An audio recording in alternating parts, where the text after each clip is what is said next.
Mulsanne, Arnache, Grenadier, Bond, Tertre Rouge, Dunlop. Some of the corner names make up the Circuit de la Star. Welcome everybody to round 3 of the WEC Championship of 2020. And we're here for the 2.4 hour of Le Mans, as someone is already not making use of the pit exit we've set. And this is, of course, Le Mans, yeah. Legendary 2.4 hours of Le Mans, well, it's 24 in real life, but 2.4 hours for us. We'll have day to night transition. We're here in French region, the Loire, ready to start. This race where it's E qualifying right now. We're watching Gustavo Brudzinski as he's into the Mulsanne straight. Hello, Stan, who's alongside me here in the commentary box. Hello, Jose. Nice to be back. We're back and for the big race. Yeah, definitely. It's gonna be an exciting one. We hope it is. Right now, as we said, GT qualifying under later. Front row GTE car, number 33. And we've got the championships pretty much spread, and we pretty much know what can happen. But you can say something is complete until it's mathematically complete or it's finished at all. So we've got, we're going to go through the championships quickly. On the LMP1 class, we have Max Verker leading with both wins in Sebring and Interlagos, 50 points to his name. Second is Tim Rogerson with 36, and then Karinos with 27, Vidanko 26, Bull on 20, and then Spano, Bosch, Gauzetis, Ragland, Vasquez, Magnus Borre, and Loreso last. Then we have the LMP2 Championship with Lucas Miranda in 50 points, leading Carlos Frau with 40, and then Otavio de Barros, Teglas, Vivan, Wonders, and Pablo Lopez rounding off the championship.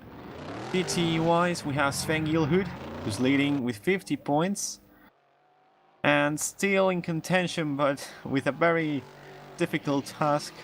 Aramis Auga in second with 29 points, and then both Larry Navicius brothers with 29 and 26 respectively, Saulis and Davidas, Virgil Navicius, Van de Vega, Jeans, De Bock, De Lara, Bustamante, Holohan, Leite, Berto, Evers Jansen, and Keems. On the Teams Championship for LMP1, we have Repsol Swinigal Racing leading with 50 points, then the MPG competition with 40, and then it's C-Force Racing, TVR Chong Vilanco, German Beer Racing Team, and FRA Sim Racing. In LMP2 we have OS Front Row leading with MPG as well on second, FRA in third, Tevis Shadow in fourth, C-Force in fifth, and Rotodos in sixth. Wise, FRA leads, then SL Racing, Team Tempest, Shadow Racing, Wigvriden op Mazout, Red United Team, Bravo Racing, OS Front Row, and Panorama Racing rounding off the GT Championship. Yeah, thank you very much for taking us through that. Everything is correct as well. Only thing I have to correct you on is the relationship between the Ovidas and Solios Lauri, which is their uncle and nephew instead of instead of brothers. I always thought they were brothers. No. Well, that's something I always gave it as done. I always thought, yeah, they're brothers. They have the same surname. They've got to be brothers. Quite interesting. So they're pretty much our Ayrton and Bruno. Yeah, exactly. Completely right. Our Masaga right now going into almost on the Porsche, on the Virage Porsche. I have to look it on the map because I don't know the corner names myself. Neither do I, don't worry. Going through the final S's on the Corvette, he's about to go. Like right now, he's the first setting a lap time because I think someone else was setting a lap time, but I don't know. He's going to go a 4-minute mark probably. Leaves the pit entry on the right onto the final chicanes. This is going to be a very tricky part for the drivers, right, Stan? Yes, absolutely. But the Auga mastered that very well and just set the fastest lap for fastest time for now. But it's already beaten by Pedro Lopez, who's just signed up a few days ago, racing for Project B, a Brazilian entry. Very interesting. And also, he's Laredo Vicious. Yes. They keep making contact. Very wide went Laredo Vicious into the Dunlop chicane. Now Lopez is still on his lap, another lap they've got to do. They haven't got much time to do many more laps. GTE taking almost 4 minutes to do a single lap time. I think this is going to be their last one. They completed, of course. In theory, they should... Armas. Yeah, sorry. In theory, they should be able to do 3 timed laps as long as they stay out. Like 4 minutes for the first one. Actually, you're right. 2 timed laps. 2 timed laps. Whoops. The outlap and 2 times laps, yes. Yeah, see, that's why I counted wrong. That's why I failed my math class anyway, so, yeah. I don't have maths anymore. Lucky you. Back to the racing action. Oh, Lopez, really wide. Yeah. It's racing action, basically, is it, in qualifying already, so drivers already trying practicing. Definitely. Practicing racecraft in qualifying, very good strategy when you've got 2.2 seconds of margin. By the way, right now, we're missing Sven. Yeah, championship leader Sven Geelhout is apparently not there yet. We had some technical issues with the server beforehand. I think that's throwing him off, but we're trying to solve that in the back for the race, so everyone can be there. And I'm quite sure, nevertheless, wherever he starts, he will be a win contender for sure. Yeah, I'm doing quick maths as well. So basically, either Saulius Larinavicius, Dovidas Larinavicius, or Armas Auga, 3 Lithuanians, they still have a chance to win the championship from Sven. But they all need to win. Any of them has to win in order to make Sven lose it. Because Armas Auga and Saulius Larinavicius are 21 points away, and Dovidas is 24 points away. Right now, Pedro Lopez, with that pole time, which is 3 seconds quicker than Jurgil Vicious, I see it pretty tough that for Sven to lose the championship, even if he doesn't attend the round.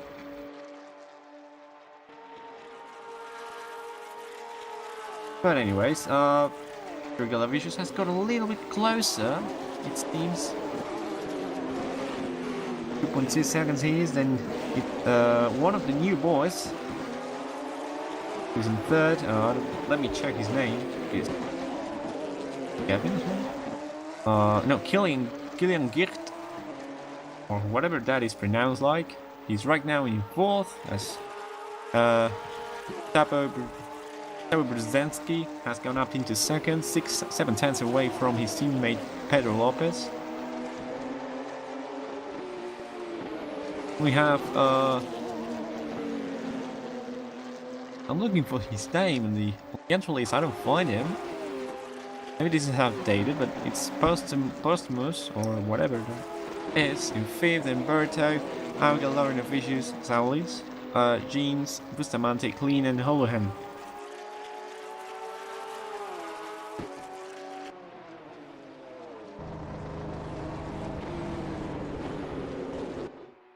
Brzezinski here. He's going very slowly. Martin Galevic is finishing his lap up into third. User left your channel.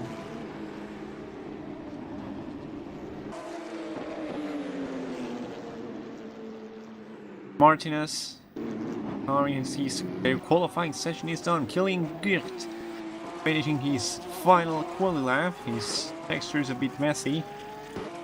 Right now in 5th on his debut, and he spins round and goes into the pits. I think he missed the pit entry. Probably did. Jonatas Berto as well. Finished lap, he's in 6th. Then Dickman Postmus, Armas Auga, Julian Jeans, Damien Clean, Damante, and Holohan in last, 5 minutes 8. Damien Clean to still be driving. I think we're going to have LMP qualifying starting shortly. Versus Johnson, who might be finishing his lap. Goes cross line, 6th quickest, right behind Kevin. Killian, sorry, this is going to be a mess of names. Killian Girt. And I don't know if there's any other ET doing qualifying. Davidis Larinavicius finishing his lap with this interesting livery. Cross the line is going to go Davidas, and he goes 3rd quickest with a 3:54.007.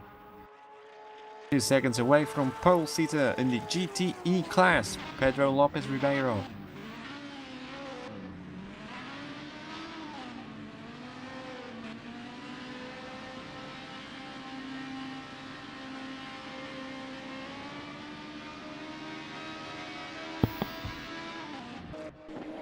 Brzezinski, I don't know if he's finishing a lap or he's coming back to the pits. And User joined your channel. so, GT qualifying's done. Ben? Yes, we're currently removing all GTE drivers from the server. Okay. Which will look a little bit weird, but yeah, here we are. And then get ready for the LMP qualifying, which should happen any moment of time now, as soon as the timer hits, of course, the 10-minute mark. Davidas still in the Mulsanne straight. Just been kicked, I Yeah, think. but he will be Oh, no, kicked no, in he's not. in a second. So, LMP2 and LMP1 qualifying, very interesting. All the contenders for the championships are here. Tom Rogerson has had the pace to win every single round, has been rather kicked off it because of penalties. Very interesting that, yeah, he did win by a big margin. And he's Spano hitting the wall, exiting the pits. Very interesting. Yeah. That he has had the pace. He's not won any race because of penalties. Do you think the rulebook is interesting to read? I definitely recommend it. Very knowing the interesting. rules is usually quite helpful, isn't it?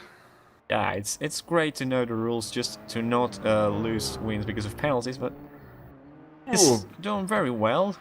Not as well as Spano going wide there. Yeah, these yellow big curbs at the exit of that corner are really tricky, especially in the LMP cars. And then cars tend to lift off a lot there, and GTE cars tend to go in the other direction for a lot of a sudden. It's going to be very interesting to see how drivers will cope with that during the session. But looks like currently Spano is the first one on track, followed by his teammate Jesus Chirinos. Yeah. There's one green car in the background. I don't know who that is.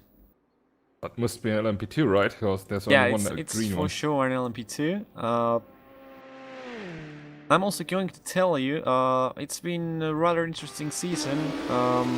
Because Spano, where we were just watching, champion last year and on a 3-round championship this year.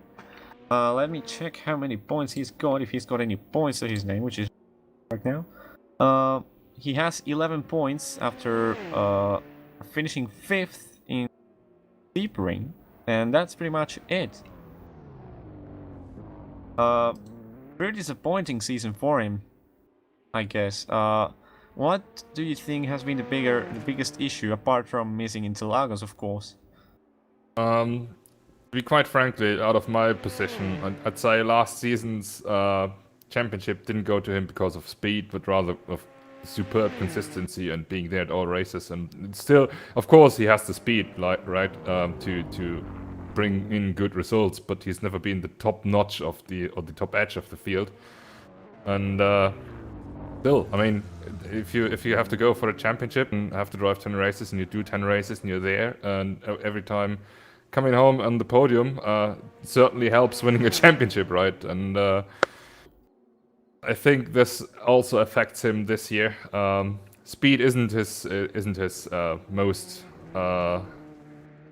yeah, most His best skill. yeah, exactly. Thank you very much. Not his best skill, but consistency is, and also this race is 2.4 hours long, and as long as he's Another able bit to of avoid grass. mistakes like this, he's gonna be in for a good shot today as well.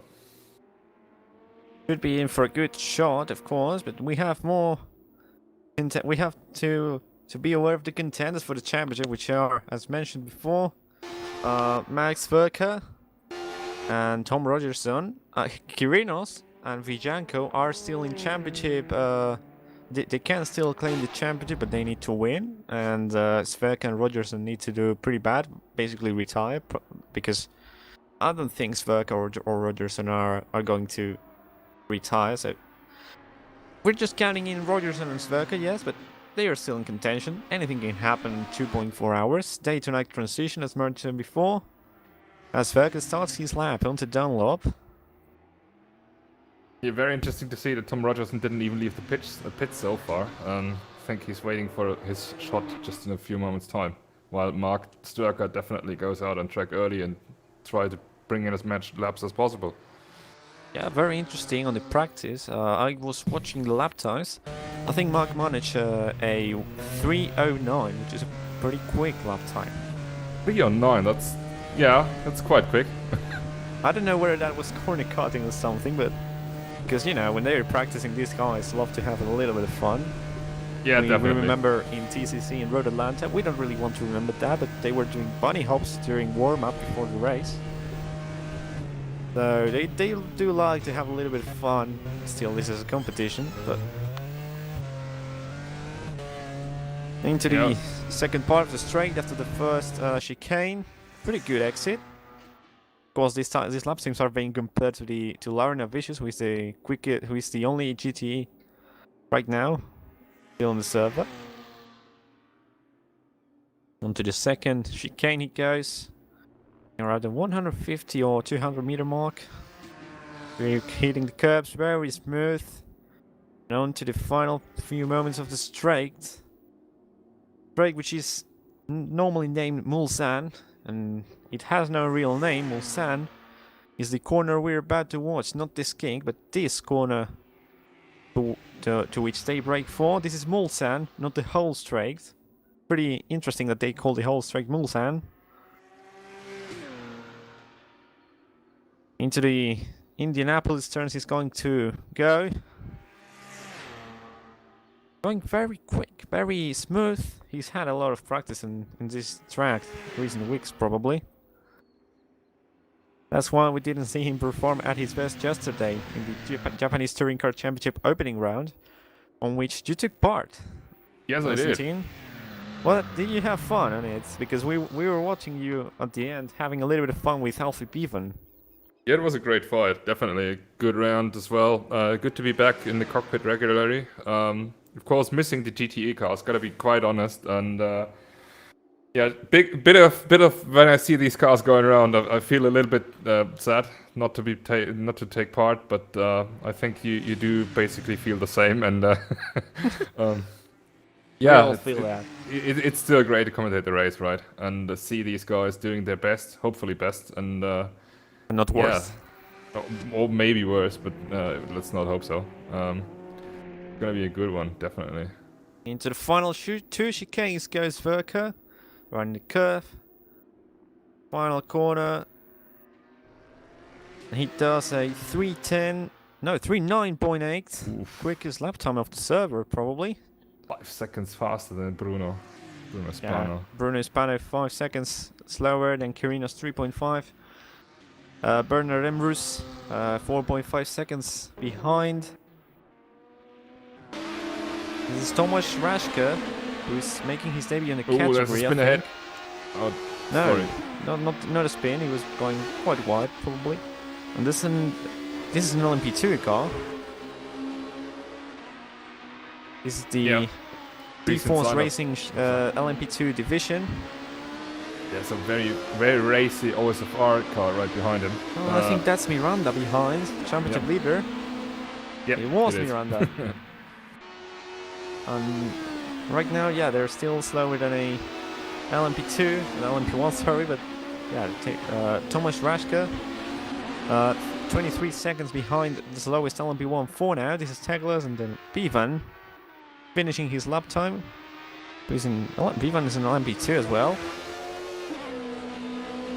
Goes 7th quickest overall on his class. He goes 2nd.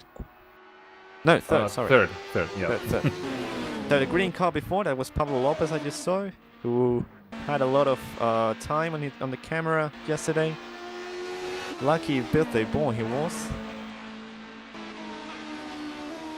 Into the S's is Carlos now. Going to finish his lap. Another championship contender for LMP2. He needs Lucas to have tough luck today, and he needs to finish. Well, if he wins, it will be better. But he needs, if Carlos wins, Lucas has to finish outside of the podium in order for Carlos to claim the championship. If Carlos finishes 2nd, he needs Lucas to go 7th or lower. Ooh. Oh, 5/10s between them. That's so close, and that definitely was all lost for Carlos Frau at the exit of the last corner. He will be furious about that. Yeah, they've been super close throughout the season, losing 5/10s on a 13-kilometer track. That's pretty much nothing. Exactly. Let's see if Tom Rogerson has already hit the track. He did, and here he is. Just going to have a single lap to make it count. Number 56 for MPG, someone's team. I don't know who. Mine. Exactly. Well, your team has more attendance than mine, but mine has got a little bit of an excuse anyways. Into Mulsanne he goes. He's got a little bit of LMP2 traffic he's going to have to avoid. Shouldn't be a problem though. Just look at the overspeed the LMP1 has over the LMP2 class. Yeah, but still, even on a straight, switching the lines, it makes you lose a little bit of time. Yeah, definitely. And fighting for the championship, having had almost no practice. 1/10 down on Sverka into the 3rd sector as he goes. 5/10s now. Sverka 3:8.9. Amazing lap time from Sverka. He's got a little slip through now. Sorry, Stan. No worries. Wasn't he doing that lap before? I don't think Sverka has improved his lap, did he? Yeah, he has, because he did a 3:9.8. Ah, okay. Okay, very interesting. So yeah, Rogerson's now the one to bite back. Almost a whole second has gone over the curve. Tom Rogerson, he's almost lost it from the front. Going into Porsche now. This is the karting S's, and into Corvette it goes now. Almost losing it from the back out of the karting S's. Going to go into the final chicane, leaving the pit entry on his right. It's going to get dicey. It's going to get very dicey in a second. Going to go 3.8. Nope. He's not going to get it. Nope, he's not. But 2nd for the moment. 1.1 seconds behind, 2nd place. So Max Verkamp pole. Practice pays off. That's Philip Volan finishing his lap. Out of the chicane, neither pole, neither 2nd. He will stay 3rd. 6/10ths quicker than his previous lap time, and everyone has kind of finished their lap time, it seems. Carlos still in the lap, I think. And behind him is another LMP2 coming, but I don't know exactly who that is. That was Laszlo Teglas, the Hungarian. I didn't even see the Repsol logo on his over his top, so I'm doubting it right now. But no, it was. I didn't see the Repsol logo. Sorry, Stan. No worries. I'm going to tell you. Yesterday, it was the first time I saw the JTC liveries, and I had to get along with the liveries and who was who on the track pretty quickly. Yeah. I got along with it. Yeah, sorry, I didn't do this guide. Frau into the final chicane. He needs quicker than 33.7, sorry, and he does a 33.7 exactly. 1/10 slower than Miranda. And also not even a 10th quicker than his teammate Martin Jacek, who's also just been signed up for this event, who's just driven into 9th. And where's Teglas at? He finished Teglas 15th. Okay. The newly signed boys, they're coming up to speed pretty quickly. Yes, definitely.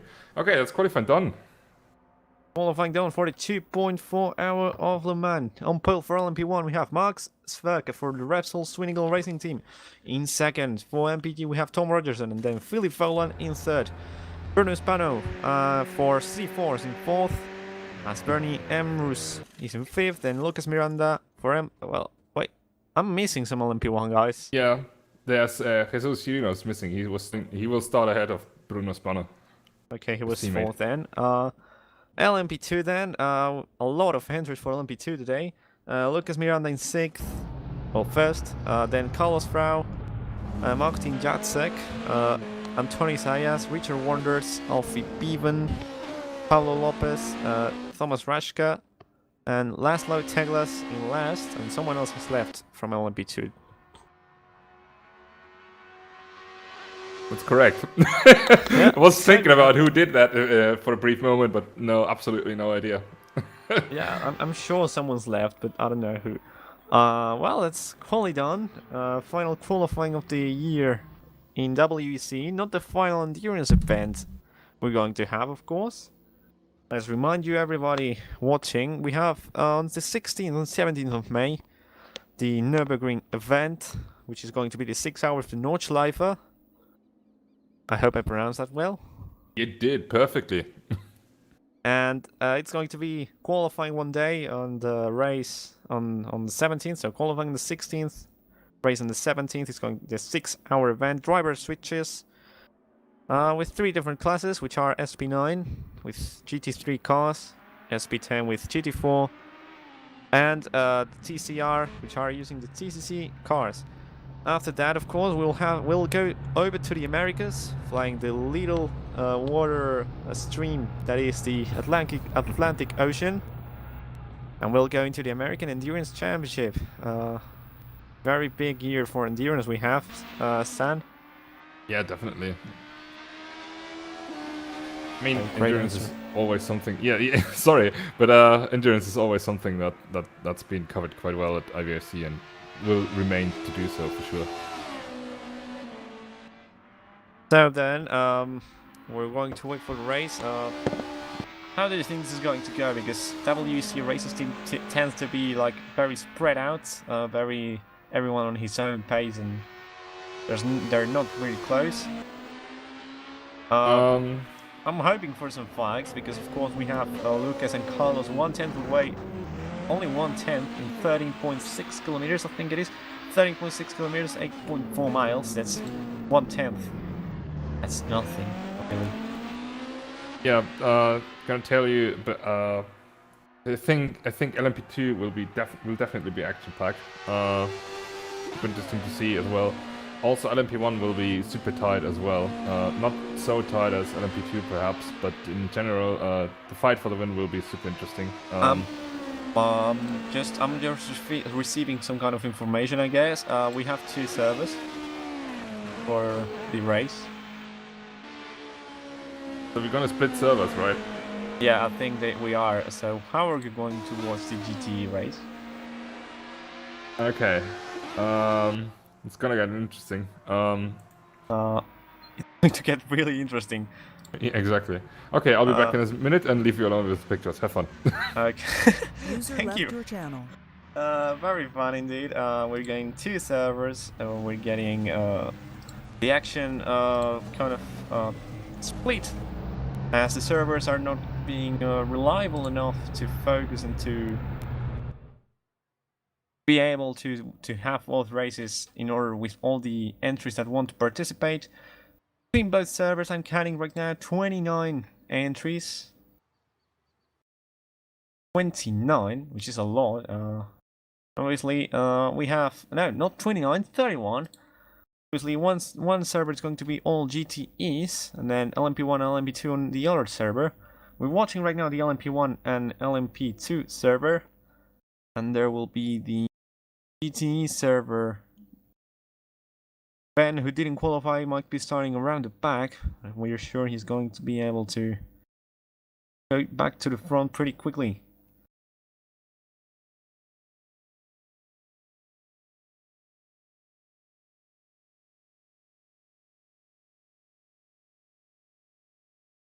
Sorry for that. We're going to go with black screen quickly. See you in a moment.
We're back!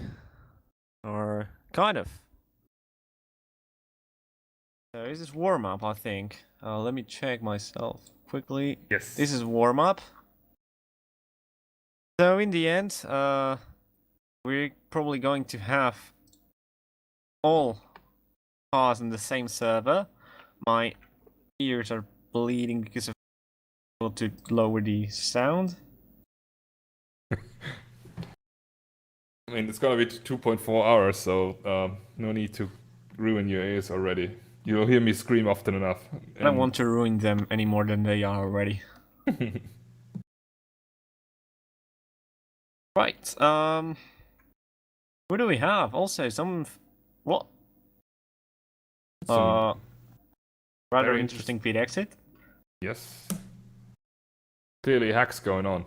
Carlos Frau, who's also had an interesting pit exit.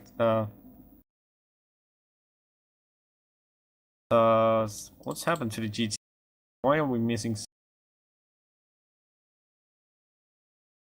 Server restarted or? No, it's all fine. What do you mean? Yeah, it's like you know, some went invisible. Yeah, there. Yeah, I think it was just syncing up the game, is it?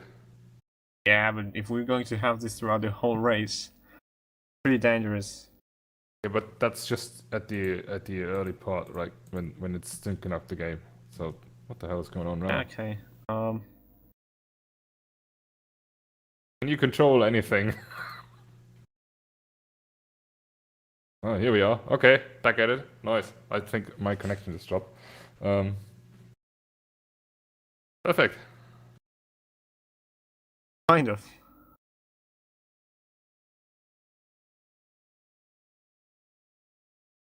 Yeah, maybe while someone is joining, this is a problem, but Yeah. they're already practicing some kind of racecraft, and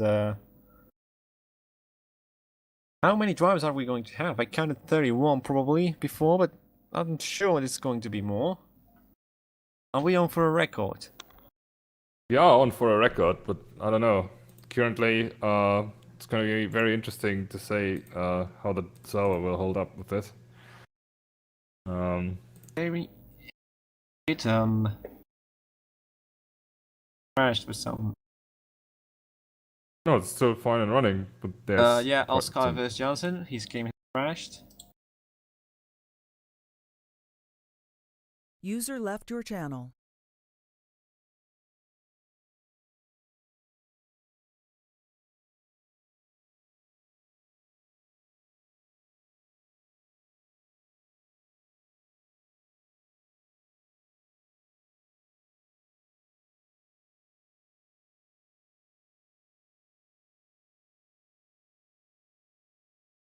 Well, we're trying to watch something, syncing app, so we're having a little bit of issues. That with drivers join, drivers go. It doesn't seem like we're starting. Okay, it's back. Kind of Lopez and Gonzalez, teammates at Quotados. Gonzalez has got no skin. They made contact, and yeah, it's getting rather interesting. You start the cars with one of the Lithuanian team. What is it? Oh god, I'm having so many issues remembering all this. User joined your channel. That is the Team Tempest car. And hello, Steinbach.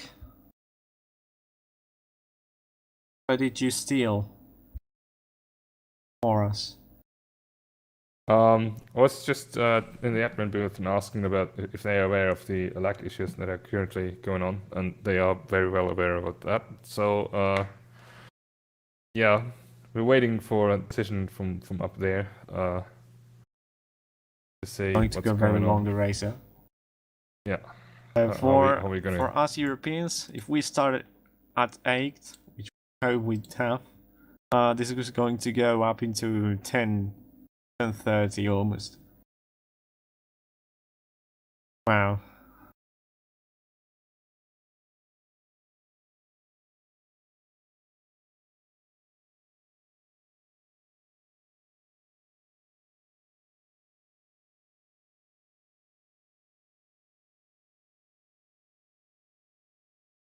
Is LMP2 guys, Lopez and Gonzalez fighting. I don't know if you did see, probably you didn't, but they did make contact while practicing. And yeah, it's getting rather interesting. 5 minutes and a bit to go in the warm-up as Gonzalez and Lopez fighting it out. Both Rotterdam's teammates, Gonzalez behind his more experienced teammate because he's got a little bit more experience. Didn't get the better result yesterday though, we remember. Angel Gonzalez finishing third. ATC. Pablo finishing fourth. Both for Rotterdam. Of course, we are yet to see the final results because of the incidents that there were going through Pablo literally. Like the warm-up. Very laggy indeed.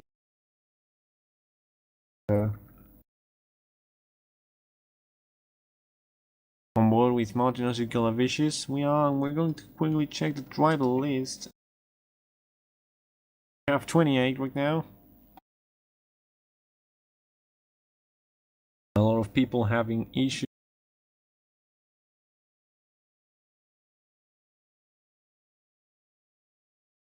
Tom Rogerson. LMP1 going through one of the GT cars. Was going into the gravel because of lag. Some of these guys are racing well. We're not so sure if we're going to be able to see it as well.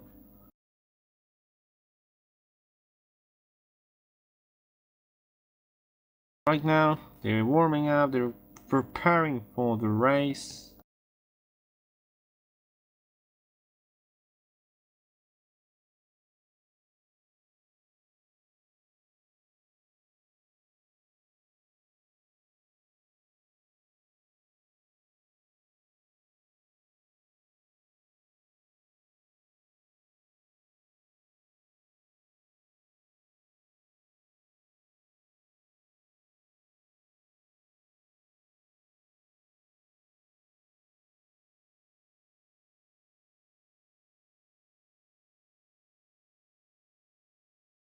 User left your channel. So, Stanley's gone moment again. Checking how everybody's doing on the track. Carlos Frau here. Alfie Bevan going somewhere. Checking quickly everyone in. This is Paul Lopez and Angel Gonzalez. They were after Indianapolis. They're almost going to the Porsche turn. Fast right-hander here in Le Mans. Here's Gonzalez. Where's Lopez? Lopez is ahead of him or behind him? Behind him. Feels like Gonzalez is showing a lot of speed with these.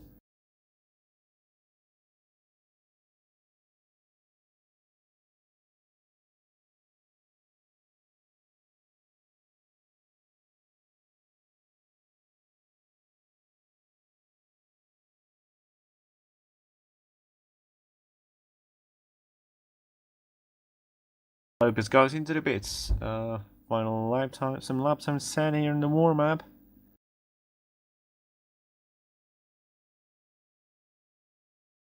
Nothing too serious for now. Waiting for everything. Try and get some information.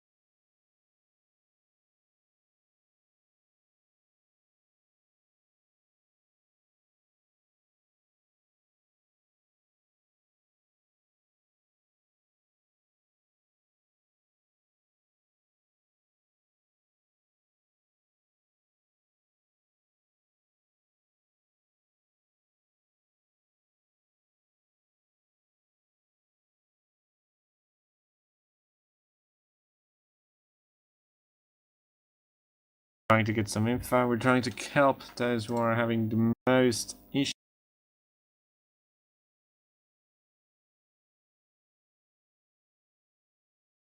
While I'm checking.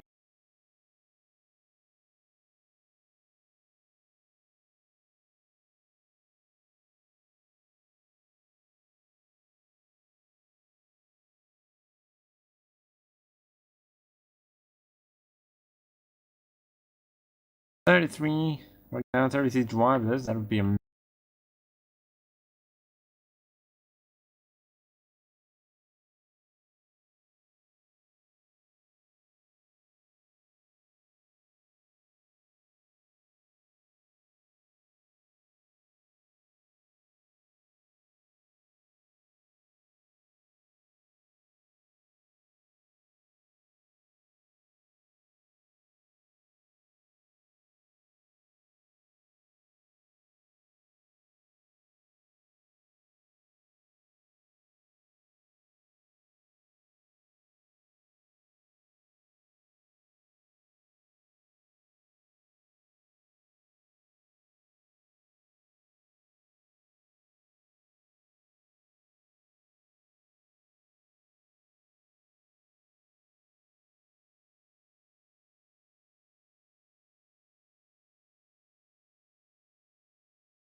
1 is having issues.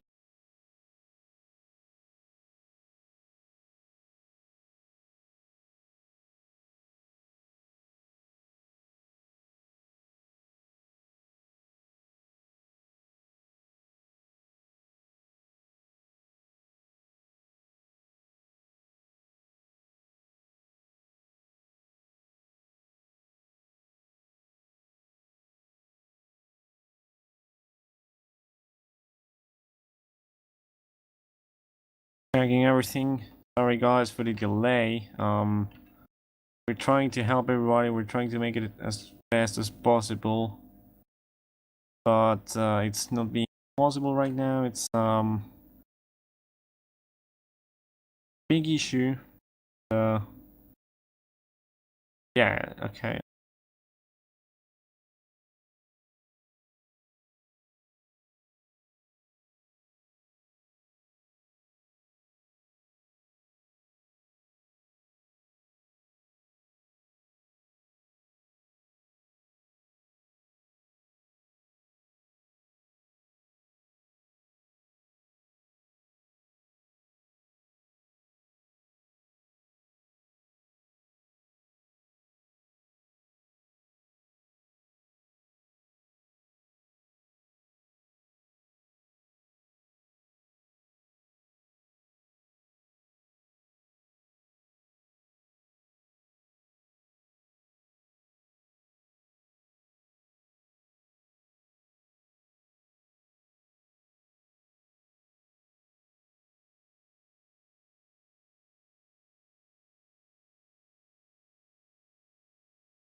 Sorry guys here for the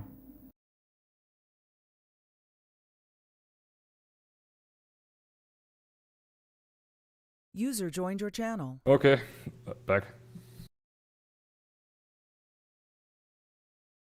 um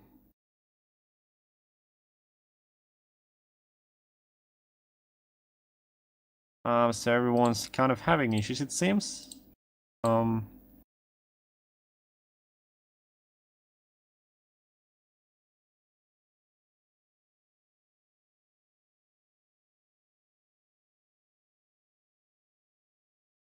Having a lot of issues. Trying to help everybody. We're trying to make it this best way possible, but of course, servers working as they are right now and everything. Being a pretty big mess. Could be worse. I highly doubt that, but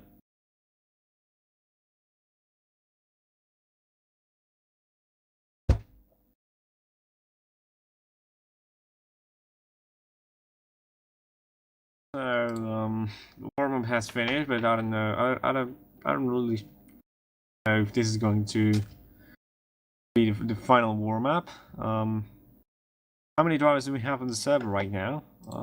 Okay, 31. Now, have two Thickman Bostmus. Oh no, 31, but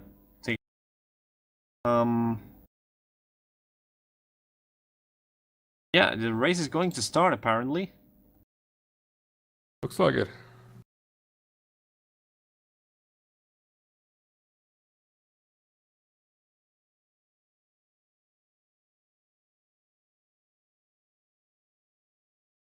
Yeah, we're going to start a race, and Tom Rogerson is not here. A lot of Nope. people is not here. Should wait, but 29, which is already a very good amount. But there's a lot of people that aren't in.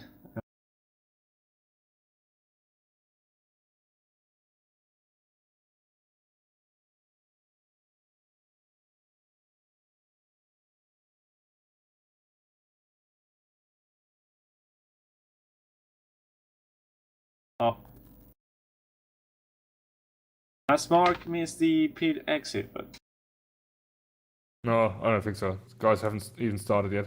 I think it's still syncing up the game. yeah, but as I said, very sad to see that Tom is not in.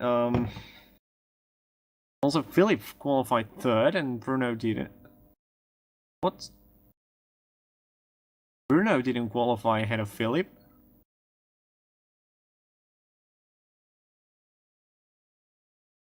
What? Well, guess we just have to deal with the situation right now, at least in the commentary booth. Yeah, we have no Yeah, information it's about a this. little bit- Oh, Bruno goes wide. Session is closed, so obviously, if they are out of the game, they're not going to be able to join session right now. Sad. Been doing our best, and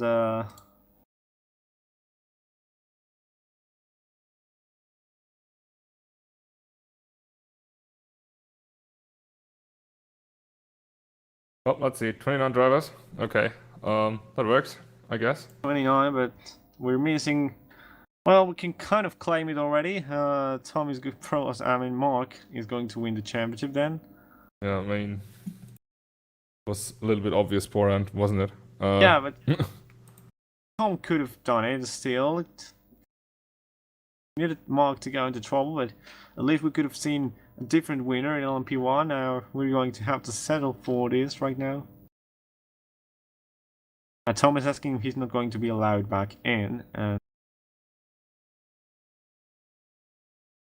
well, and where's the GTE, guys? Oh, well, it's reduced on graphics, so we can see User left most your of it. channel. I'm alone right now, so everybody, look at that, Philippe. Reno's here. LMP2 boys, Miranda on pole, and Carlos, Jacek, Diaz Wonders, Vivan, Teglas Gonzalez, Lopez, who's behind the GT. Got no rear wing. Lopez has got no rear wing. Interesting, yes. And this is Velka. Or with the German driver, the champion probably of LMP1. First Endurance Championship, the first non-TCC championship he's going to earn to his name. Aside from the 6 hours of Daytona and everything.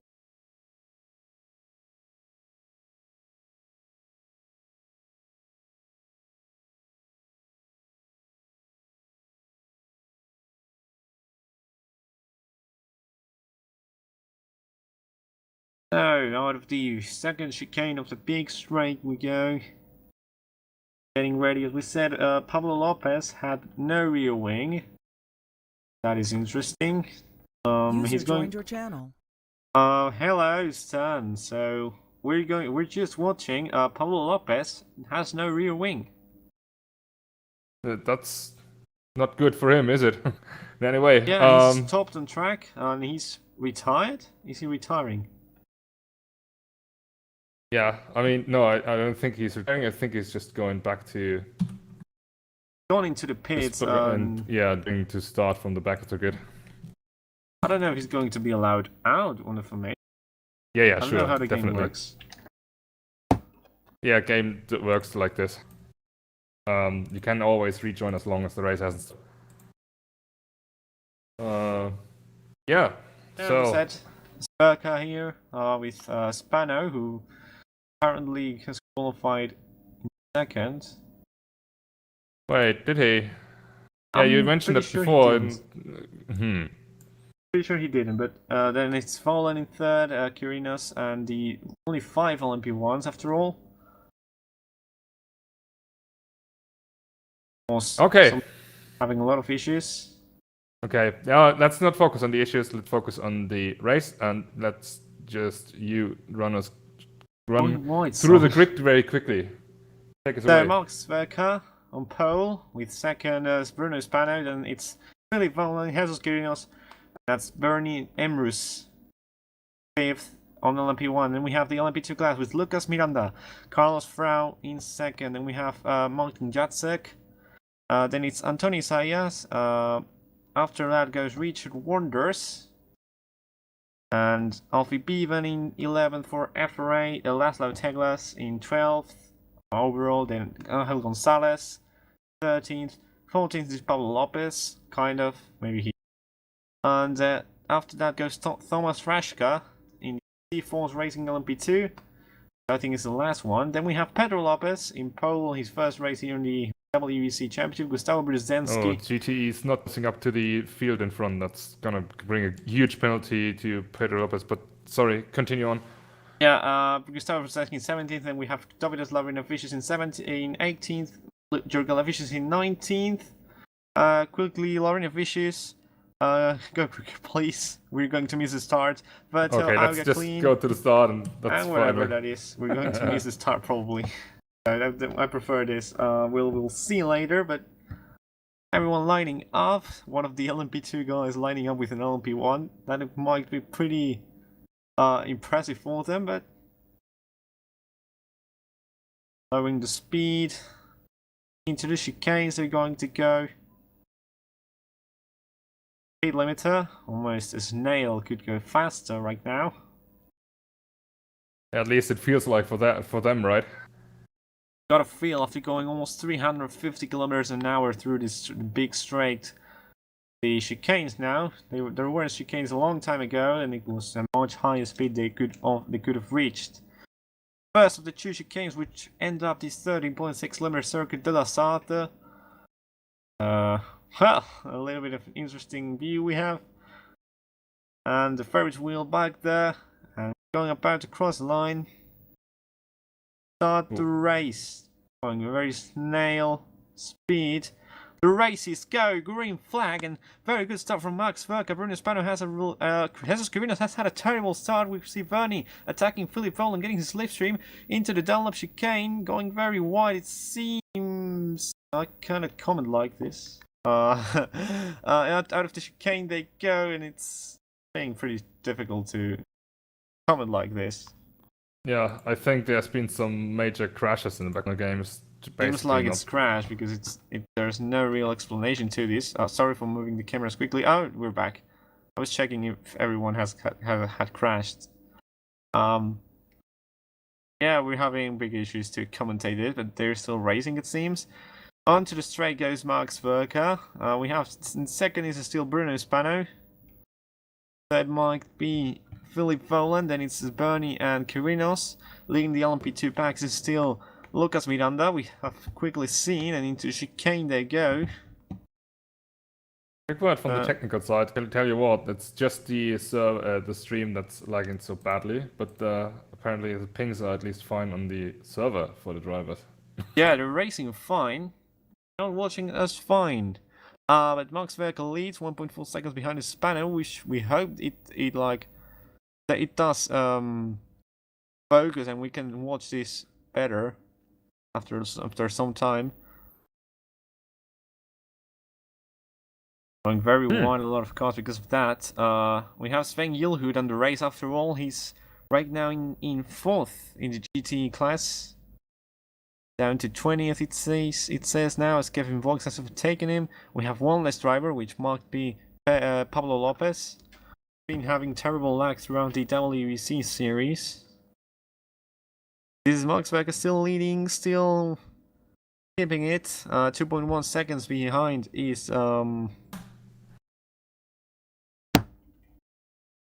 Bruno Spano.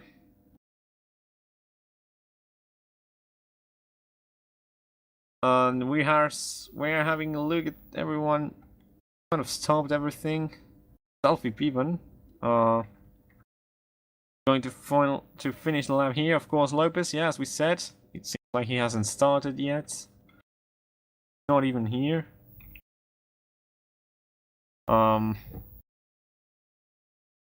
it's pretty difficult to even comment this, like as it's looking like.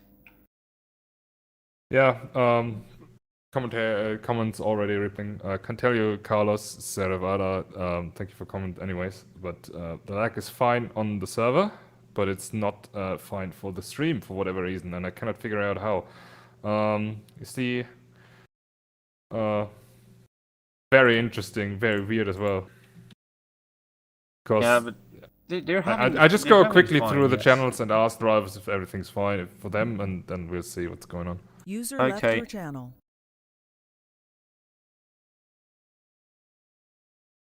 So we see Max Verstappen has finished the first lap, and then Bruno Spano, Voland, Emrys, Kirinos, who like hasn't finished the lap yet. Oh yeah, he has. Then we have Frau, Miranda, Bevan, Warnders, Isaias, Gonzalez, Jastek, Heglas, Rashka, and then GTE, Brzezinski, Lauren Vicious, Gilhood up into 3rd already.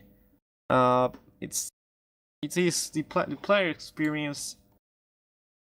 Okay, it's a server issue. We're not being able to watch like the drivers are.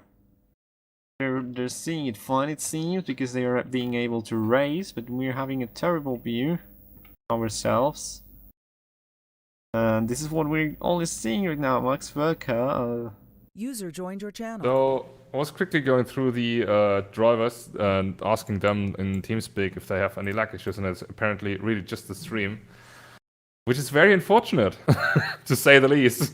They were going. They're seeing it fine, it seems.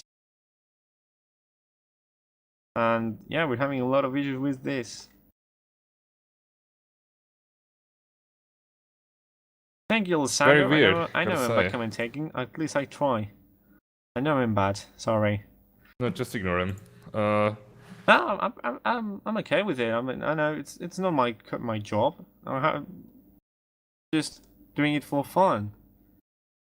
You're getting paid for it though, so. Yeah, but there's no contract. Don't say that so loud. There's no contract printed. It is on a Word file. Okay. That's the true. thing. True. Okay, anyways, I think streaming like this doesn't make much sense, does it? Very unfortunately. Yeah.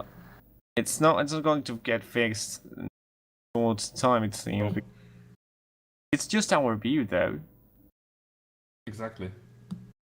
Very weird, very strange to say the least. I've never seen that before. I'm going to try one thing quickly. I'm going to put it on a black screen.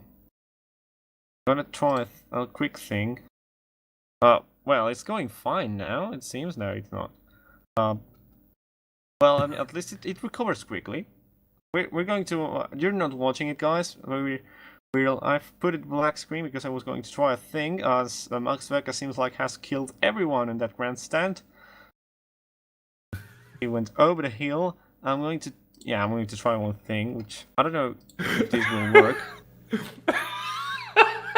Sorry, I That was way funnier than I thought. Sorry. Yeah, right. Okay. Should we try to rejoin ourselves to see the fixes? Can we rejoin the spectators? Not sure about that. I think we can. If not, Let's just try. let's try, and if not, then the issue is clear. We cannot kind of stream it like this.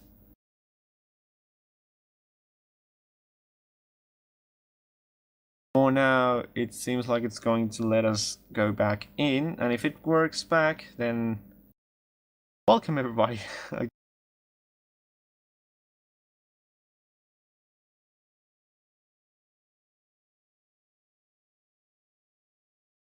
I had no idea that this actually works. Okay, I take it.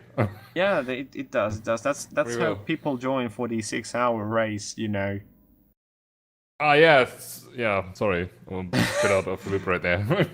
That's fun because you're now sober and you know less, and you know when you're. Yeah, that's quite quite of an issue, right? Not doing technical stuff when you're either drunk or sober. Anyways, let's see So how this works out. And It's loading right now for all of us. For us, and it's better. I don't know if we will have a timer though. Our timer is stuck at 2:24. Is the issue? It's going to be the issue. We won't know how much time there is. Well, we could check, but I think it is going better now. Right, Stan? it's for you, not for me, interestingly. But then again, my internet connection is known for being not the best. I think it is going better now. Yeah. We have no timer though. But I'm going to try and get another streaming to check the. So right now on the Stream looks server, absolutely good. Yeah, it's going better. Right? Perfect. It's been a big fix, you know. You know, this is the typical joke of hello IT. Have you tried turning it off and on again? And it says what? Absolutely. Yeah, it works fine for me as well now. I'm studying Perfect. something about that. I'm studying something about not electronics, but it's something more like computer technology. And it's the best fix. I can tell you in class. It's the best fix. So I'm watching Pablo's streaming to know the lap time the time remaining. 2 hours 15 to go. And it's the best way. Running right there. Yeah. Okay, then let's jump into the racing action. As I said, Ospano was really running wide we right have there. no timing tower either for now. I don't know if we're going to recover it. I'm going to check with Pablo as well. He's not a lap down, so we won't go about it. But at least it's back and we're seeing it correctly. We should have left before the server and rejoined in order to have it okay. Yeah. Definitely. I mean, just work our way around all the issues and try to get the best thing out of it, right? Yeah, so Svelka goes over the line to complete another lap. I don't know where that our counter is going to go upwards or not, but I'm also going to open live racers to know a little bit more about where we are. And it's loading right now. So Max Verka has completed 3 laps. So we're on lap number 4 of the race. Right now, fastest lap at 3:11.2, as you can see. The last lap he's done. And running order right now, Max Ferguson first, and we have Bruno Spano, Philip Voland, then Krinos, Emrus, Carlos Frau leading the LMP2 class, which is interesting. Miranda, Bivan, Warnders, Gonzalez, Isaias, Rashka, Jacek, Teglas, Gilhood. Okay, we're starting the GT class now. Gilhood leads, so not surprising. Brzezinski in second, and Lopez, Pedro Lopez, Laurinavicius, Algaberto, Jurgalavicius, Bustamante, Voix, later Clean, Holohan, Laurinavicius, and Jeans. And a lap down starting from the pits after an issue in the formation lap is now Pablo Lopez. So we're going to quickly go to the LMP2 fight for the lead. Carlos Frau, Lucas Miranda fighting for the championship and fighting for the win. 2.4 hour of Le Mans. Two guys are going very close, but Carlos Frau has gone past Miranda. It's going to be a big issue without the... Oh my, don't tell me that's completely serious. Anyway, right now, yeah, Lucas Miranda trying to chase down Carlos Frau. There you can see both Lucas Miranda. I'm going to try and check the gap quickly. And they're around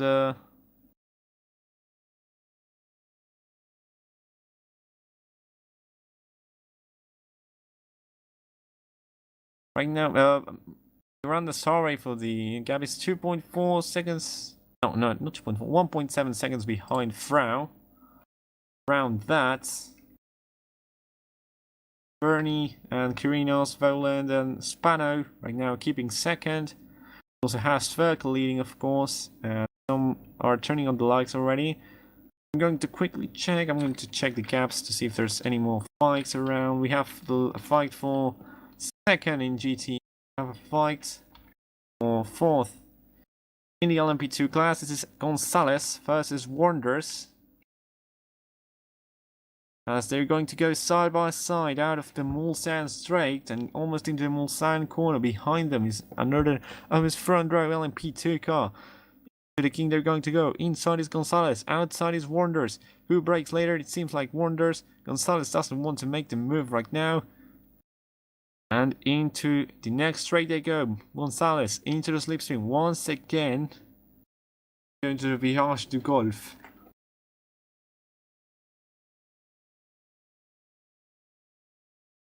A little bit of a hard way to stream like this, but we're going to try and go like it. Around the outside, try to go. Gonzalez. Not going to work like that into Indianapolis. I'm checking the gaps constantly. I don't have two screens, so it's pretty tough to do it like this. But right now, Emeros and Kirinos also fighting. There's not much fight going around, as usually in WEC races. Side by side is Gonzalez with Wonders though. And into these quick corners they go. Forgot the name, I think this is Porsche. And into the SSD Cockteam. They go now. Gonzalez still behind him. Seems like he's got a lot of pace, he's found a lot of speed recently. And oh, riding the curve he goes. Right behind Richard Wonders, he is right now. So the final few chicanes. As goes Gonzalez.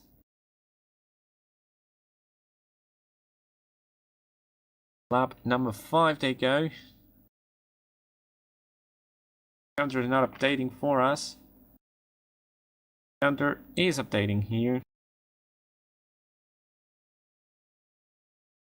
Tell you how many laps everyone's done. Last lap for Max Verka, it was a 3:11.8. Fast lap 3:11.2. Still, nobody is even on the 3:12s because next fastest guy is Philip Vol in the 3:13s.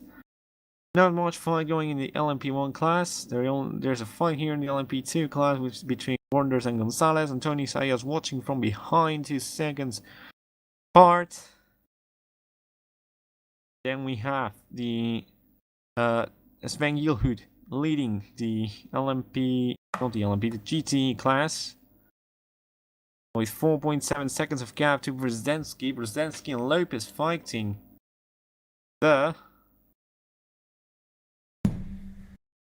Yeah, teammates newly signed up and already fully on it. It's good to see. Indeed, they're having a lot of fun right now, and we're also watching the LMP2 fight. I'm trying to watch where are fights with the live racers gaps, but it's going to be a tough afternoon for us. Yeah, on track it looks like this. Yeah, it's Gonzalez. He's gone past Yes. Wonders. We've missed it, but he's gone past him.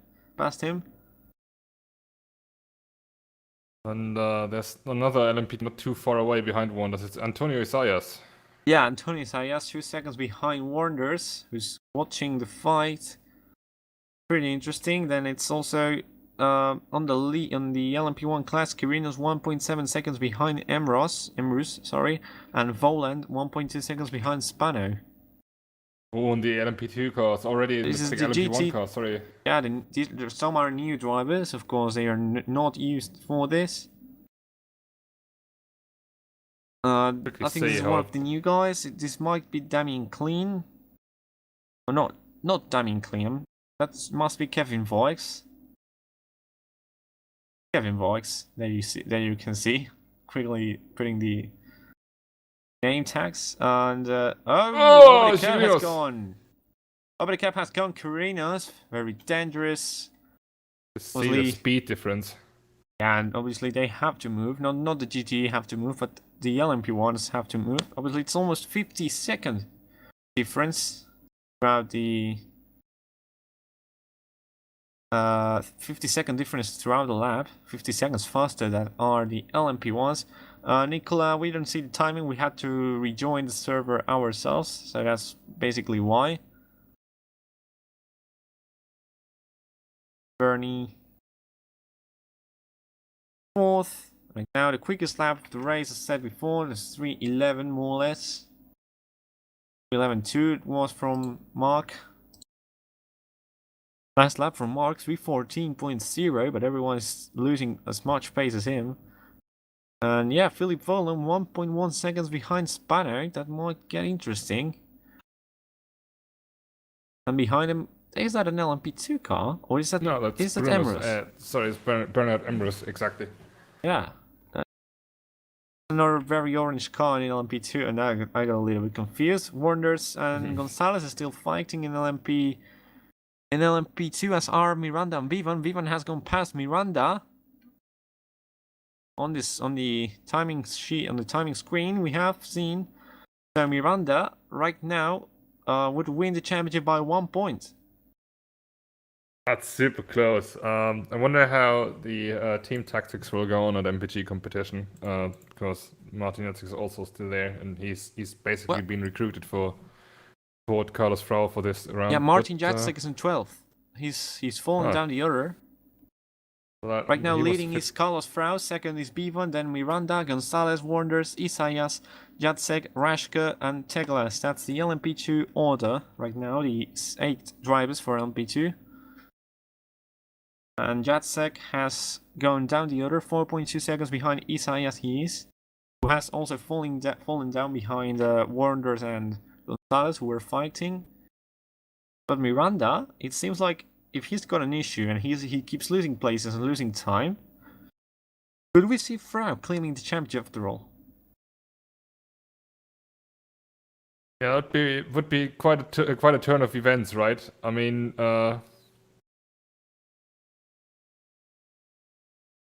expected to see, of course, Lucas Miranda winning the championship after all, and he's absolutely not having it at the moment. Carlos is indeed, however. Right behind them, Gonzalez versus Wonders, yes. Gonzalez versus Wonders. These guys are probably going to keep fighting throughout the whole race, and Gonzalez has been involved in fights since yesterday, because yesterday in JTC, he was in fights all the way since the beginning as well. Very interesting. He's giving us a lot of action to enjoy right now. Also, I'm going to quickly check Pablo Lopez. He's trying to gain as much time as possible. He's 1 minute away from the GTE cars. Of course, he was a lap down. He's already unlapped from the GTEs, but he needs to regain all that time. Comes to finish in front. Sorry, Stan. No, just go ahead. Yeah, if he gets to finish ahead of some LMP2 car, that'd be amazing.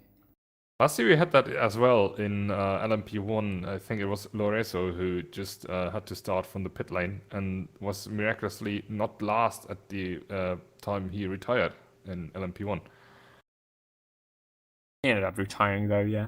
So we're on the afternoon already, it seems. The sun is starting to set down.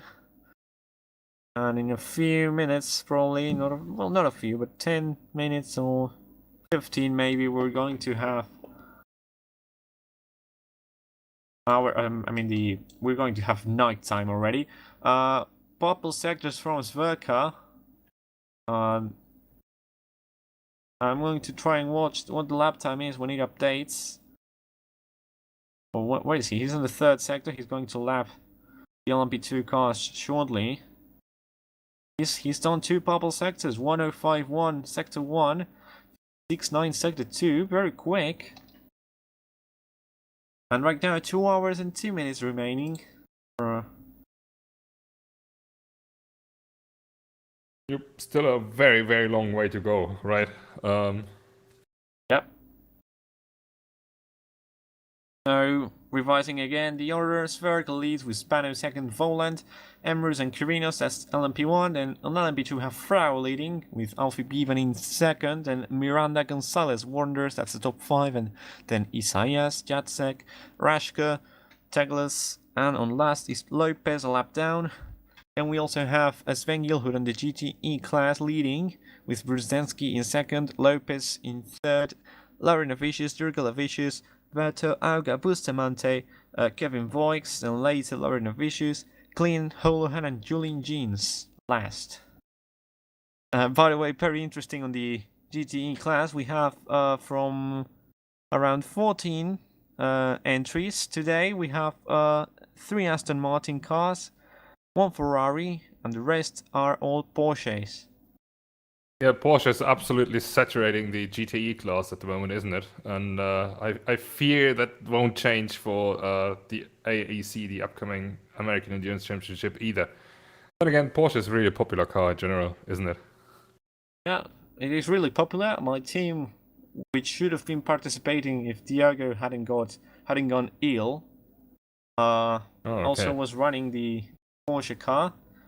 We see the lights are already flashing us, and going to be difficult to know who's who in a few moments time when we focus some fights. But right now, 3:54, fastest lap from Pedro Lopez fighting his teammate Brzezinski. And also Voland 0.7 seconds behind Spano in the lead for second in LMP1. Miranda is still 3/10 behind Bevan. Well, some fights going on in the top 2 classes. Ooh, Miranda. Very close. Really looking at you over Indianapolis. Indianapolis tried to have a look. Lucas Miranda, Alfie Bevan defended pretty well. Could keep 7th position overall. Second in his class. Losing the back end a little bit, Alfie Bevan. He survived more laps here than he hasn't throughout the whole TCC last 2 rounds, as he gets kicked out after lap 1, it seems. But he's having a little bit of fun here, fighting for second. Has he finished any race this year in WEC? I'm asking myself. No, he hasn't. Definitely hasn't. He's still sitting in fifth in the championship. He's 5th. He has got points, but he hasn't finished, which is rather interesting. Carlos Frau is absolutely loving it. Like, he's see these guys fighting while he is easily running away with the lead at the moment. Yeah, but as I said before, he needs to win, and Lucas needs to finish out of the. He needs Lucas to finish out of the podium if he wants the championship. He would lose it by 1 point, 1 single point. That'd be disgraceful. Would be absolutely. And the fight between Gonzalez and Warners for P4 in the class is still raging on as well, as they finish another lap to go into this slowly creeping in nighttime. Gonzalez, 9.7 seconds behind Miranda, by the way. As down the inside into turn number 1 tried to go. Richard Wonders. Running wide. That's never going to work as fast as they go. Down the Dunlop tunnel or bridge and into the quick S's at the beginning. This is Isaias fighting with Jacek. Jacek had a lot of pace in qualifying. If he can get back up together with Carlos, he would help his teammate a lot. He has to. That's basically his job for today. And of course, scoring a good result in general, having some good fun. Ooh, these yellow curbs on the exit, they are so scary, I tell you. We've seen that in the onboard with Geninos before. They can really throw your car off and yeah, let your race end at a place which is not good. Yeah, getting the slipstream goes Jacek in side by side with Isaias right now into the first chicane they're going to go. Who breaks later? Jacek, Isaias, Jacek, down the inside goes Jacek. He makes the move stick and gets P11 overall, P4, no, not P4, P6 in the LMP2 standings. One place closer to helping his teammate, but he needs to regain probably around, let me check, let me do quick maths. Also, Warners has fallen down 2.5 seconds behind Gonzalez. Yeah, we've just seen it in the foreground. He had to take the shortcut through the tire barriers in the first chicane. I think he just missed his braking point. We're under super close on the brakes. Oh, this is one of the GT, number 15, that's Julian Jeans, I think. Yes. And fighting with Isaias. He didn't have his lights turned on. And there's Sverker coming behind. He hasn't got the lights turned on. I would recommend him to do so. No, he's not. Yes, now he did. And Heard me.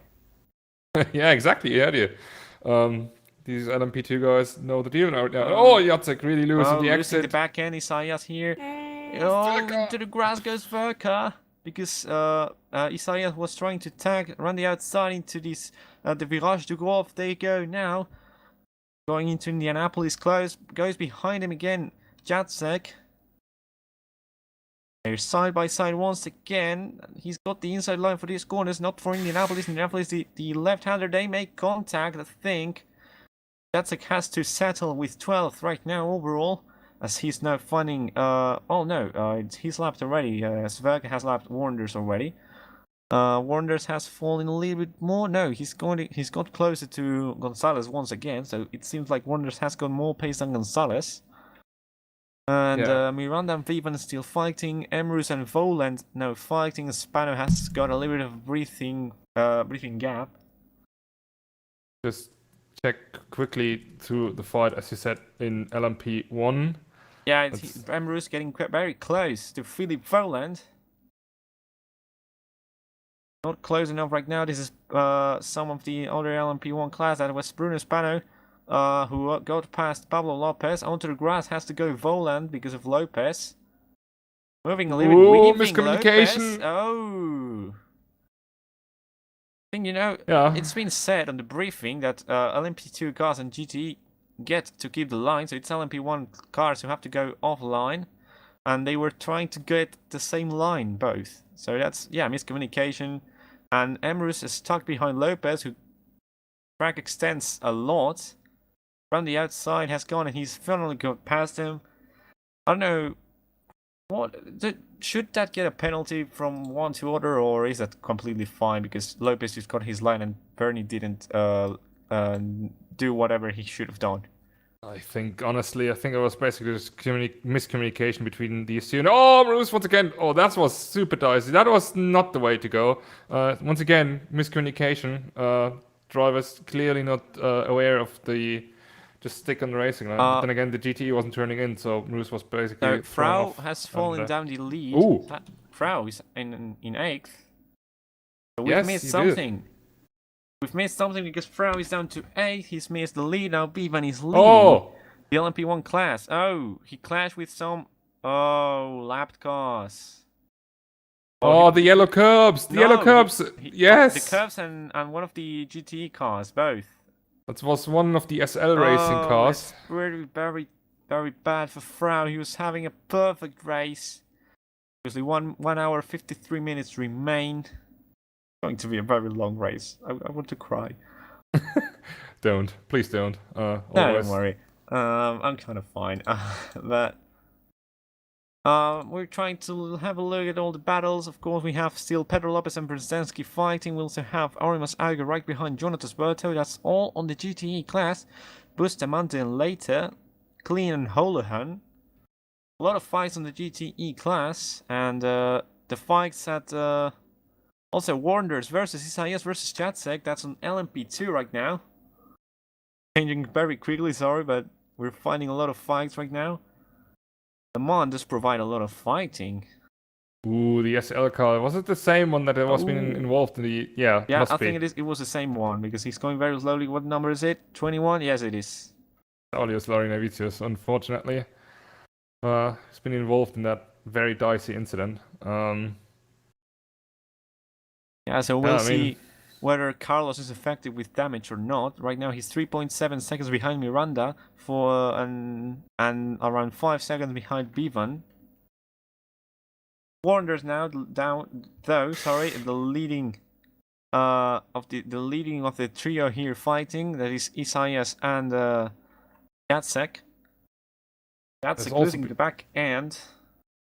Also And been that's- Spano coming through. That's an LMP1 car right behind Jacek. He's going to overtake now, and Philip Volland is not too far away either from Bruno Spano. So all fights going on in all classes all across the field. Super interesting to say. Oh, Crazy the grass moments. goes to Spano. Spano. Oh, very close. These guys are teammates technically because they're from the same team.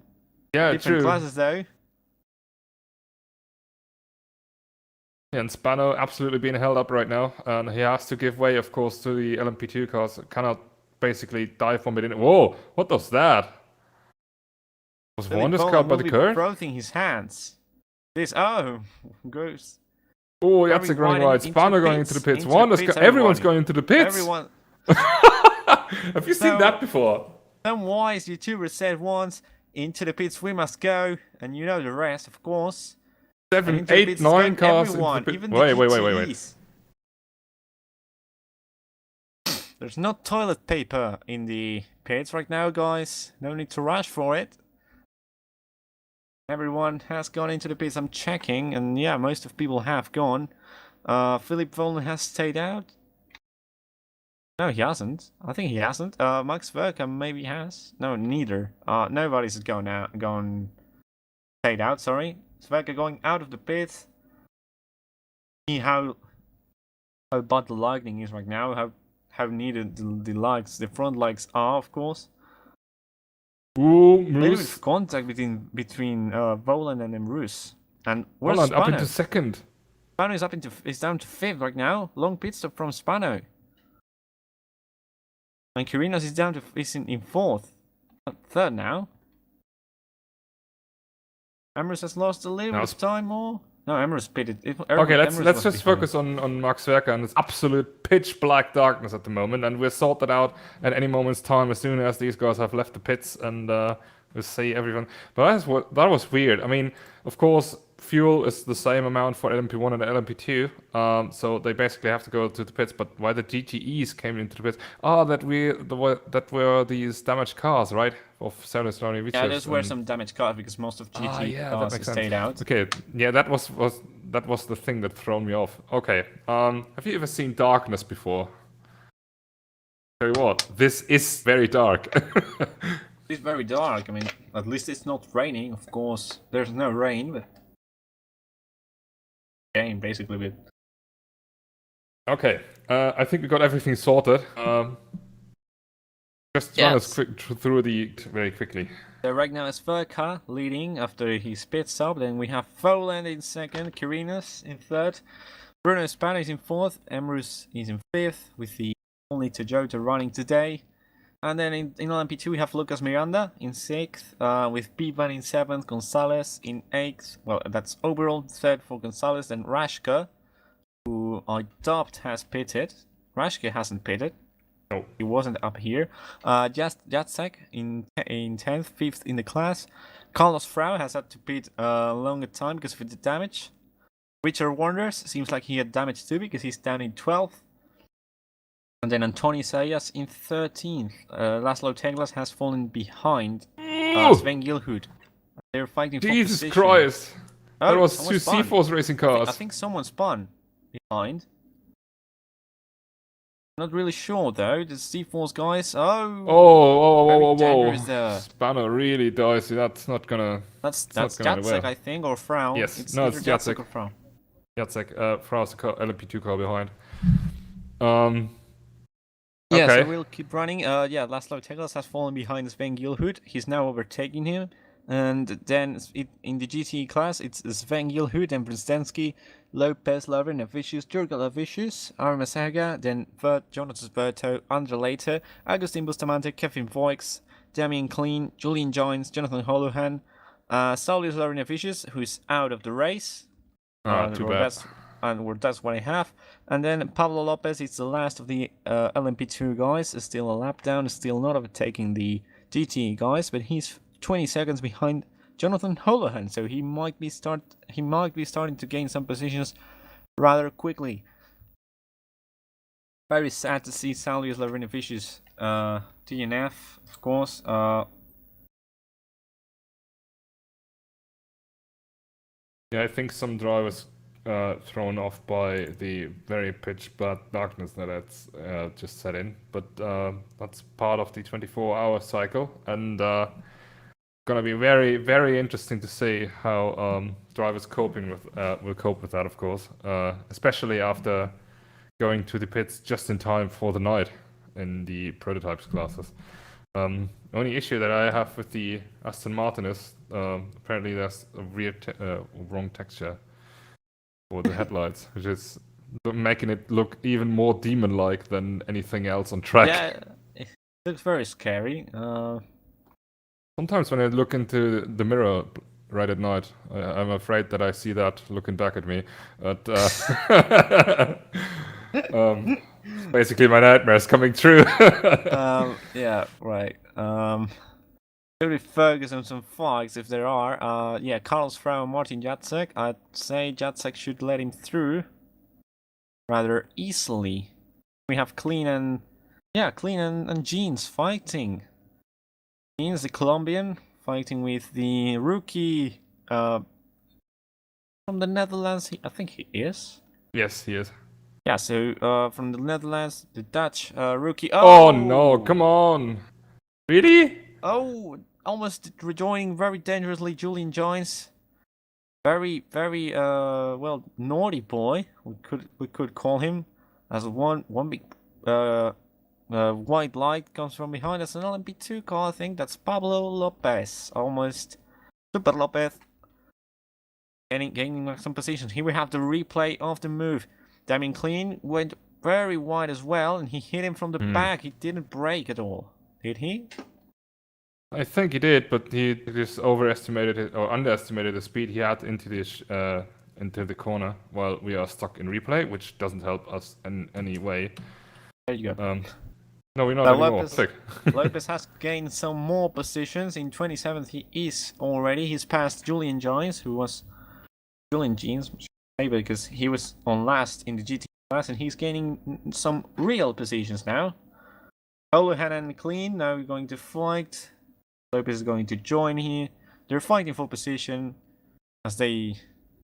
And it's going to be a rather interesting fight. Let's see what Clean does now. Lopez flashing the headlights like he's overlapping them, but actually that's fight for position and. Well, but I mean it's better because they're fighting for position. At least he's like noticing them, like, hey, faster car coming. Yeah, and also there's, of course, no point for ETE. Very wide. These guys are going, cutting the corner. Cutting the corner. They're going on the other side of the curve, the side you're not intended to go.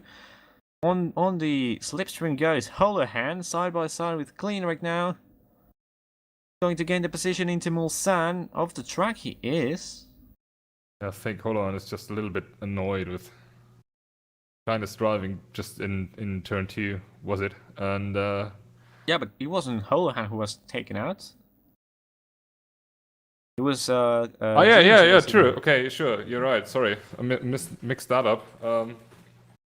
Yeah, I mean, it could happen. It might have happened. Any other moment. Jeans is that car behind, right? Behind Holohan. So, yeah, okay, that threw me off. Yeah, it's again taking the slipstream onto the final corner before Indianapolis. Very wide goes Clean. And letting the LMP car goes Holohan. And what is he doing? Going very slowly. He's let Jeans through. That's for sure. Has he got any kind of problem? Very dark, by the way. It was very interesting. I don't think that was intentional. But hey, Fast goes one of the LMP2 guys.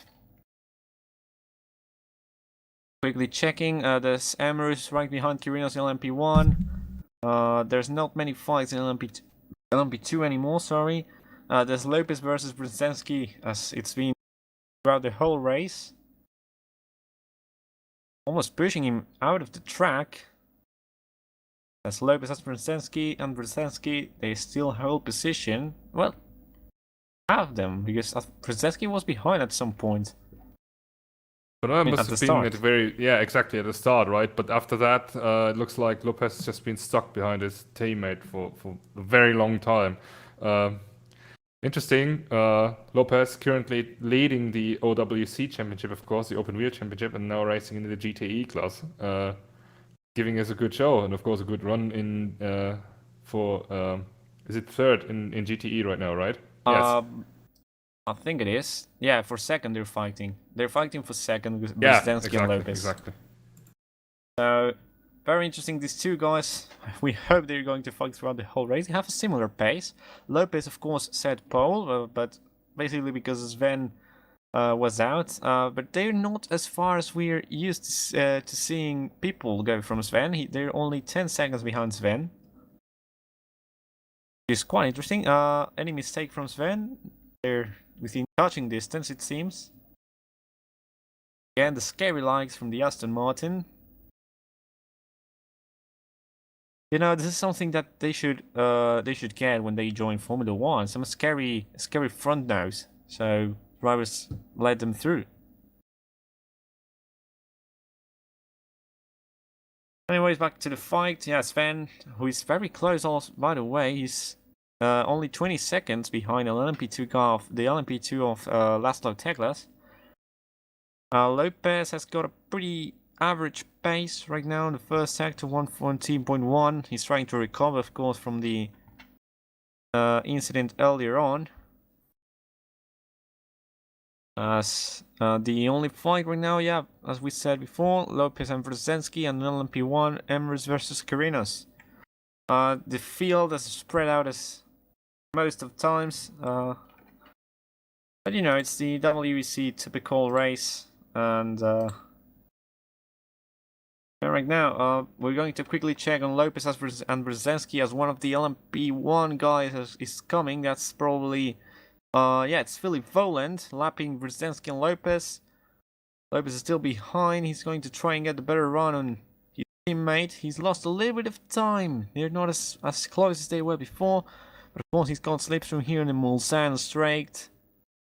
He's going to try and get him into the first of the two chicanes. We're going to quickly tell you there's 1 hour 39 minutes remaining, 1 hour 39, 55 seconds. Of course, our timer is bugged. We had to rejoin because of issues we had with the connection.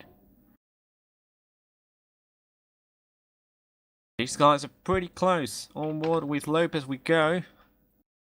Camera which seems to be on the mirror.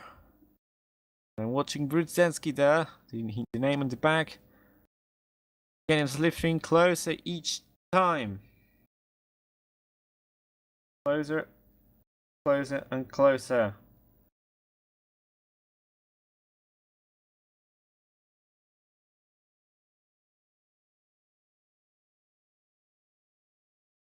Switch back from Pedro Lopez as he tries to make it on his teammate. Into the Mulsanne corner they're going to go. Right behind him is Brzezinski.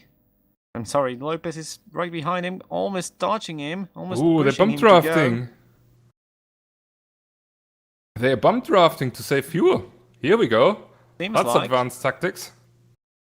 Yeah, but he had way more speed, Lopez. They could have switched positions to make the opposite way, the next lap. Actually, yeah, sure. That should have helped as well. Like, just going into Brzezinski to catch slipstream. But again, perhaps Lopez is just a little bit quicker than Brzezinski in general, and they perhaps are afraid that Lopez will just run away with the position, not helping Brzezinski at all. Oh, there's an LP car coming. There Was it is. just white? Yes. No, it's an LMP1. That's a Spano, yeah. Oh, white goes to Spano.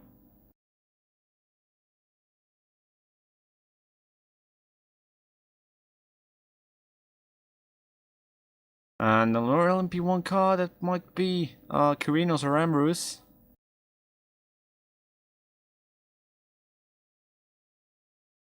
And yeah, getting a slipstream is better. Yeah. Oh, Embers and Ooh, Kirinos both of them. both fighting. Oh, making a lot quickly of switch to them. switches. Making a lot of moves Oops. on the straight. That might be a little bit illegal. I think Shirinos will argue with there's been traffic around, so Yeah, he but might get away he with made it. the switches after passing the traffic. That's not. Oh, in the inside goes Emrys, and he loses the position right now. But into the chicane they're going to go. Yeah, Emrys is completely ahead already. Yeah, So Kirinos definitely. down to 5th. Sorry, Stan. Go ahead. Yeah, Sorry. what were you saying? Jacek, by the way, Jacek is up into 3rd, and he's chasing down Gonzalez. No, not up into 3rd, up into 4th. He's chasing down Gonzalez, who's chasing down Bevan, and who's chasing down Miranda. Miranda leading, Frau down to 5th in the class. Brilliant start to the race for Frau. Very sad, the incident for him. Right now, trying to have a look at all the fights, if there are any. Yeah, Berto and Bustamante fighting for what's that? Probably 7th or 8th in the GT class. Voland is out. Philip Voland's out. No way. Is he? He is It out. is. Something's happened to the German driver. Should we check the replays? Can you activate the replay? Because for whatever reason I can't. Yeah, I'm going to try and go as backwards as possible. But I don't know when he's retired. But it appears now in 5th. Obviously, let's see what happened. He was lapping Laszlo Teglas. And he disconnected. Yeah, that's basically just a disconnect. Oh man, big shame for him. For him, from him, whatever. Was running really well, and also he was running really well in Interlagos. He actually running for the win as well, and but that's good news for everyone was running behind him in LMP1 class, and yeah, I've just heard word that he's been able to get interviewed in a few moments time. Bruce. Yeah. Has he? I think he's been passed by Carinos again. Pano ahead, so it's a three-way fight for 2nd, it seems.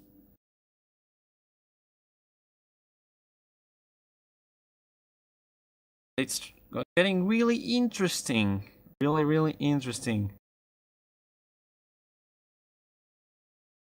Yeah, definitely really interesting LMP1 battle heating up after pit stop, which is good to see. I was afraid that stuck in another language.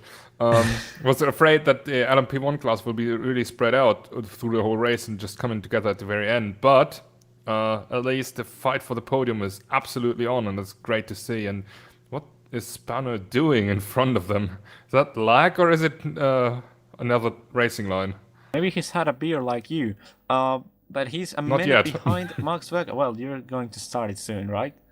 Yeah, was at least the plan, but no, I'm trying to stay sober for this race at least. Yeah. We've still got here 1 we go. hour and 34 minutes to go, though. I need 50 to be so minutes have badly. already gone. 50 minutes of racing have gone Oh, already. Spano! Oh, Bruce, that's- sorry. Who's that? I think that's Clean, maybe. I don't know. Jeans or Holohan or Clean, someone like that. No, it must be Kleiner. It is, Clean. and Yeah, I call him Clean just yeah. easier for me. And that's Teglas as well. So, by the way, as well, as I told you before, the GT class is keeping within touching distance of Sven. Well, the GT class, the top 3 are very close, something which aren't together, which aren't very often, should I say. After Lopez, who's in 3rd in the GT class, we have Martinez to Galavicius, some 48 seconds behind, which is not as close as we would have wanted. But we also have on the LMP2 class Wonders versus Frau. Frau losing time to Jacek, who's lost time to Gonzalez, by the way. So the championship looking less and less likely each moment. Lap 15 of the race leader is Max Verker right now, and for all the LMP1 class. Yeah, and we got Philip Volland ready for the interview. User was moved to your channel. Hello, Philip. Yeah, hello. What happened? Yeah, it just was about to overlap. I think it was Teglas. Yeah. Yeah, and basically I saw him lagging out, and a few seconds later, Carlos asked me what happened, and I assumed that it was me that disconnected. Yeah, we were watching the replay as the Spano has gone through the chicane. Sorry, one moment. And Emrys and Kirinos have gone past. We were watching the replay, and you just went to the pits from turn number 5, I think, or 6, something like that. So pretty weird. I think it was a clear disconnection. And well, if you didn't notice it at first, right? No, I just hoped it was Teglas that lagged out or disconnected, and not me. But yeah, once I saw him sliding in front of me, it was pretty clear that's either him or me. Yeah, and I just prayed, but it didn't help. Yeah, very, very unfortunate ending for you. Sorry, man. But anyways, we're currently looking at a very interesting battle in LMP1 right now. It's basically for the podium, and you've been ahead of this whole gang that's been fighting for quite a while ever since the pit stops right now. Where would you have seen yourself at the end of the night? I think I would be comfortably in second. Yeah, just maybe 40 seconds, 30 to 40 seconds behind Mark, maybe. I wasn't that slow. I was pretty comfortable with the colder track temperatures and tire temperatures. Also did my personal best with a full tank and colder conditions. Yeah, I don't know. Could have went way better. And also I think these guys, Yashirinos, was it Spano and Bernard Moose, Yes. changed tires. And I started on the harder tire, which basically meant that I would be able to do maybe 3 stints on these tires. So yeah, would be a lot of time saved there up against these people here. But it is how it is. It is how it is. Yeah, very unfortunate ending to your WC season as well. I mean, sorry, Jose, just go ahead. Just wanting to notice quickly, Holohan has also retired from the GTE class. Oh. So you can continue, Stan. Very unfortunate about Holland either. Anyways, Philip, how do you cope with that? Like, what's of course end of the season? One of the crowns in the jewel in the crowns, of course, of IVRC is this event, and of course you want to do good. But you're running in 3 or 4 other series as well, and basically, how's your mindset now for the next event? How would you cope with that? Just go to sleep, wake up next day, and be the racer you've been before, or does it affect you a little bit more than usual if that stuff like that happens? Yeah, I mean, I was hoping for some quite nice results, especially after the 6 hours of Daytona event with the LMP2 class. But yeah, like I've noticed, the LMP1 cars are a lot different, I think, from the LMP2 cars, especially in their handling, driving style, like all over the place. And I was decent, I would say. I expected me a bit higher, but after some testing, I was like, oh, hopefully I can get any podium this season, which happened luckily. But yeah, I was after some first tests, I was surprised by my how bad I was in this car specifically, and not getting used to the driving style these cars would like to. Yeah, and especially I would just go to sleep. Um, go to the next TCC event, which I see myself much stronger than in any other series right now. Yeah, just trying to do my best here, which was up until this point.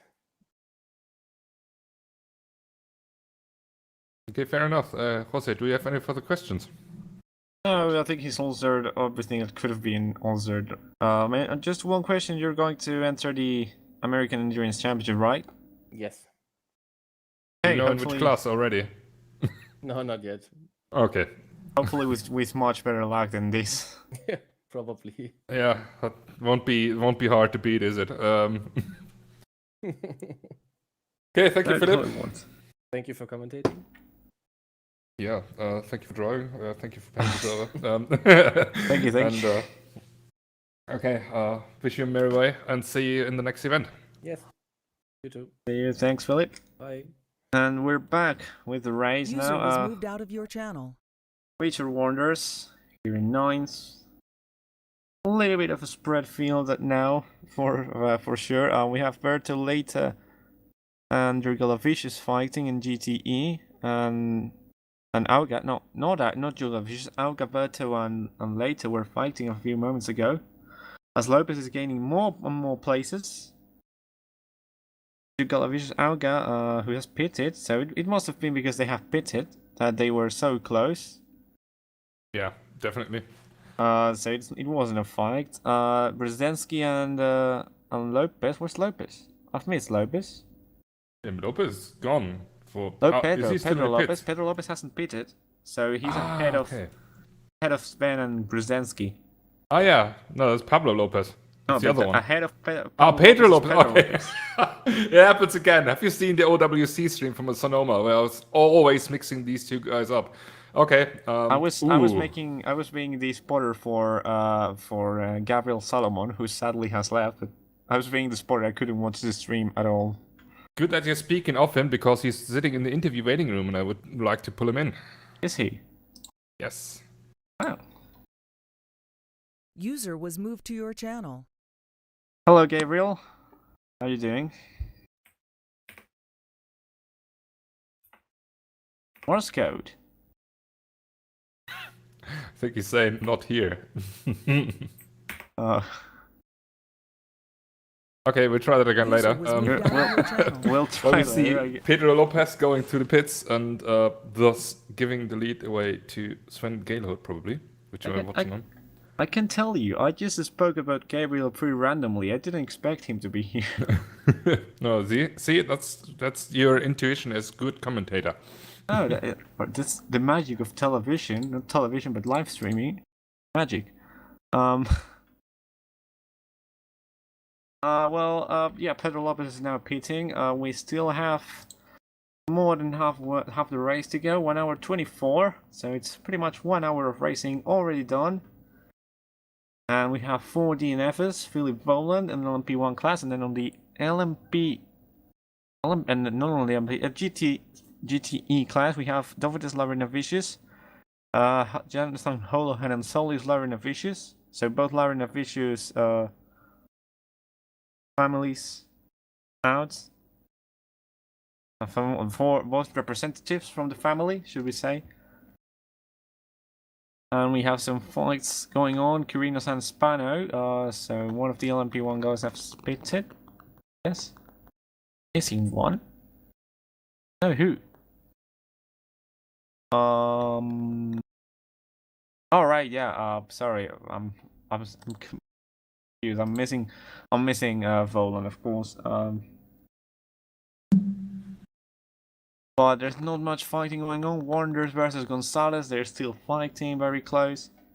I'm trying to look at where Lopez has gone out ahead of Brzezinski, by the way. Wait, is that correct? By how much? Yeah. Oh, by quite a lot. 4.4 Wow. seconds, I think it is the gap. Quite a lot Yeah, indeed. 4.0. Didn't expect that to happen, but here we go. Lopez just driving one lap more than Brzezinski, which basically was what I was thinking was when they tried their bump drafting, and yeah, worked for him. Okay, I've had word from Gabriel that he's ready now, Gabriel Solomon, and I'll just pull him in once again. We try that again. User was moved to your channel. Hey Gabriel, and Morse code not allowed. How are you?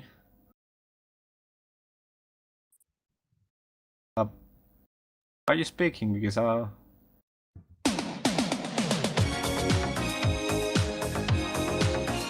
User in your channel was banned from the server. I mean, we've been rickrolled, so here's that. I was expecting something like this. Wasn't speaking. So I don't know whether it is real Gabriel Solomon or something. He was Danish at least, so yeah, that worked. I mean, yeah, the Danish people. I hope that was not too long for us to get Or copyright banned. too. Yeah, exactly. But I think within 13 seconds it is usually fine, is it? I think it is. So Okay. should we check? I'm going to check the gaps quickly, and yeah, Spano and Ambrose are still fighting. Kirinos has gone past and he's leaving a little bit. He's having a little bit of breathing space between them. Also, Frau and Gonzalez, with Warner has gone past Gonzalez, and now Frau is behind Gonzalez. Frau, who was stuck behind him throughout the whole race yesterday in JTC. And also, yeah, Brzezinski is reducing the gap to Lopez, 1 second less than he was before. You have Max Verker though leading. Iron Glove, 1 minute and a half ahead of Jesus Kirinos. Absolutely crazy. This guy is absolutely pulling the best out of the LMP1 cars, and is absolutely. He has been frustrated that he didn't win last year the Drivers' Championship. Of course, missing the first two races. He was racing in GTE, where he sucked quite a lot, to be frankly. Sorry to put it that drastically, but that was the case. Anyways, but he's absolutely livid in LMP1, and kudos to him for being so dominant. Also, of course, in the first two races, he has shown superb pace. Quite not on pace with Tom Rogerson, unfortunately, but happened, right? And yeah. Yeah, these things do happen. Anyways, yeah. I'm just keeping the. I just keep on checking the gaps on the way. Yeah, Bruno Spano and Bernie Ambrose fighting again. For third, which is pretty interesting. But of course, Mark dominating with yeah.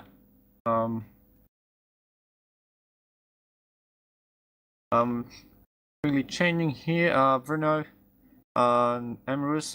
They found some kind of traffic. And that's Foix. Foix doing a fine race on his first race. He's doing fine. He's not last. Not first, but not last at least. He's on the last half. Should we should put it that way. And yeah, Brzezinski has lost a little bit of time. He's now 5.5 seconds behind his teammate. And yeah, the only real fight going on. Jacek versus Wonders for second overall. Not second. Not second. For third overall in LMP2. Jacek versus Wonders, on board with the Dodge driver for C-Force LMP2. Wonders is pretty much on every class. He's pretty much with a different team on each class. Not class, on each category. He's in a different team. He's one of those drivers that prefers not to create his own team, prefers to find a spot as one of the GTE cars that spins around a little bit. And he's doing fine on all races he goes to. He's right now sitting third in the standings in OWC. He's won a race in TCC. Very good driver, we should say. And oh right, I'm not counting with Stan right now. Okay. Yeah, he's doing rather well throughout the whole championship on all of the categories. I think he's also going to enter the Nürburgring Endurance events, and we're seeing a lot of him throughout the front, and each category he goes. Wide goes Jacek, very wide into the final few meters of the lap. The two final chicanes they go very, very close. He's still Final chicane, over the curve goes Wonders, over the curve has gone as well Jacek, trying not to go too far because it could go into the gravel. We've gone halfway through the race maybe? It's going pretty slowly now. Yeah, 1 hour 17.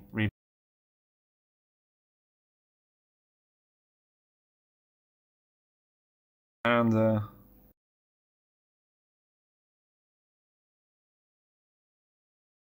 yeah.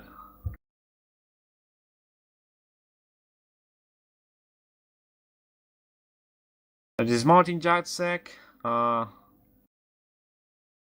Right behind him is Richard Wonders again, fighting for it. Has to avoid the GT car, and that's allowed Wonders to get very close into the Mulsanne straight. They go into the first chicane. They're about to go side by side. Go the pair of them. Richard Wonders and Martin Jacek, the German, and the Dutch driver as Dargo Svedka has a little bit of a lag spike from Jacek. Hey Stan. That was interesting. Yeah, so I'm receiving a little bit of hate around the comments in the YouTube chat. I don't really care about that, as I do think, I think we know who the guy who was on the Salomon was, because I'm pretty sure it wasn't Gabriel. Gabriel usually doesn't do that. Yeah, I mean, how has he got the TeamSpeak IP? I don't know, but.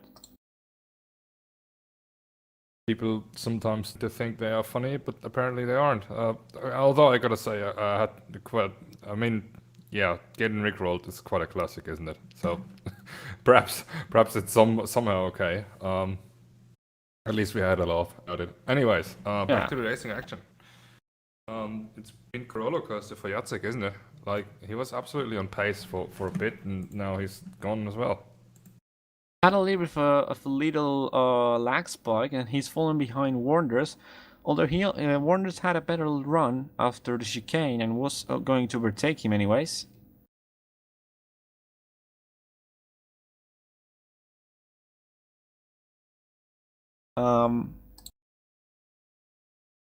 Yeah, I mean. Caps again quickly. Yeah, the LMP1 fight has completely gone, by the way. And the closest we have is Lopez and Wrzesdensky again. Jacek and Wonders. Right behind them is Gonzalez. After Gonzalez with Jacek and Wonders. What a mess. And behind Bevan, that's Lopez. Fighting for position. No, he's not. Paulo Lopez, a lap down on these guys. Oh, Lopez is going to try an overtake. He's 1 minute behind the next LMP2 guy. Bevan!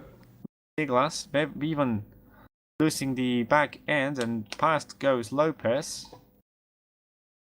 Yeah, but Lopez does have the blue flags now, and I can hear Bevan already singing blue flag. I'm checking Pablo's stream. He's not getting any kind of blue flag warning. But that's not for He's position, side by is it? side. No, it's not. No, it's not for position. Like, Lopez is still a minute behind Teglas, who is the next LMP2. Yeah, exactly. Well, and Pablo should be going very slowly. I don't want to tell why, but I think he's going to go to the pits this lap. Pretty sure about that. Yeah, okay, yeah, that makes sense. I mean, he's stuck behind Bevan right now, and should basically the best thing he could do is go into the pits as soon as he can. And then because of that, also Miranda has pitted, Warners has pitted, Frau and Gonzalez have pitted. So the LMP2 class going into the pits. Also, Teglas, I think, might have pitted. That's an LMP1. Yeah, it is Spano. Spano. So he might be stuck. Yeah, Bruno also went to the pits. Kirinos and Emrus seem like haven't. And there goes Lopez, yes. Well, Bevan continues. Gonzalez going out of the pits right now. Could lose a position to Ben at any moment. By the way, we haven't been checking whether they do the real Gonzalez or not. Sorry. Side by side, yes.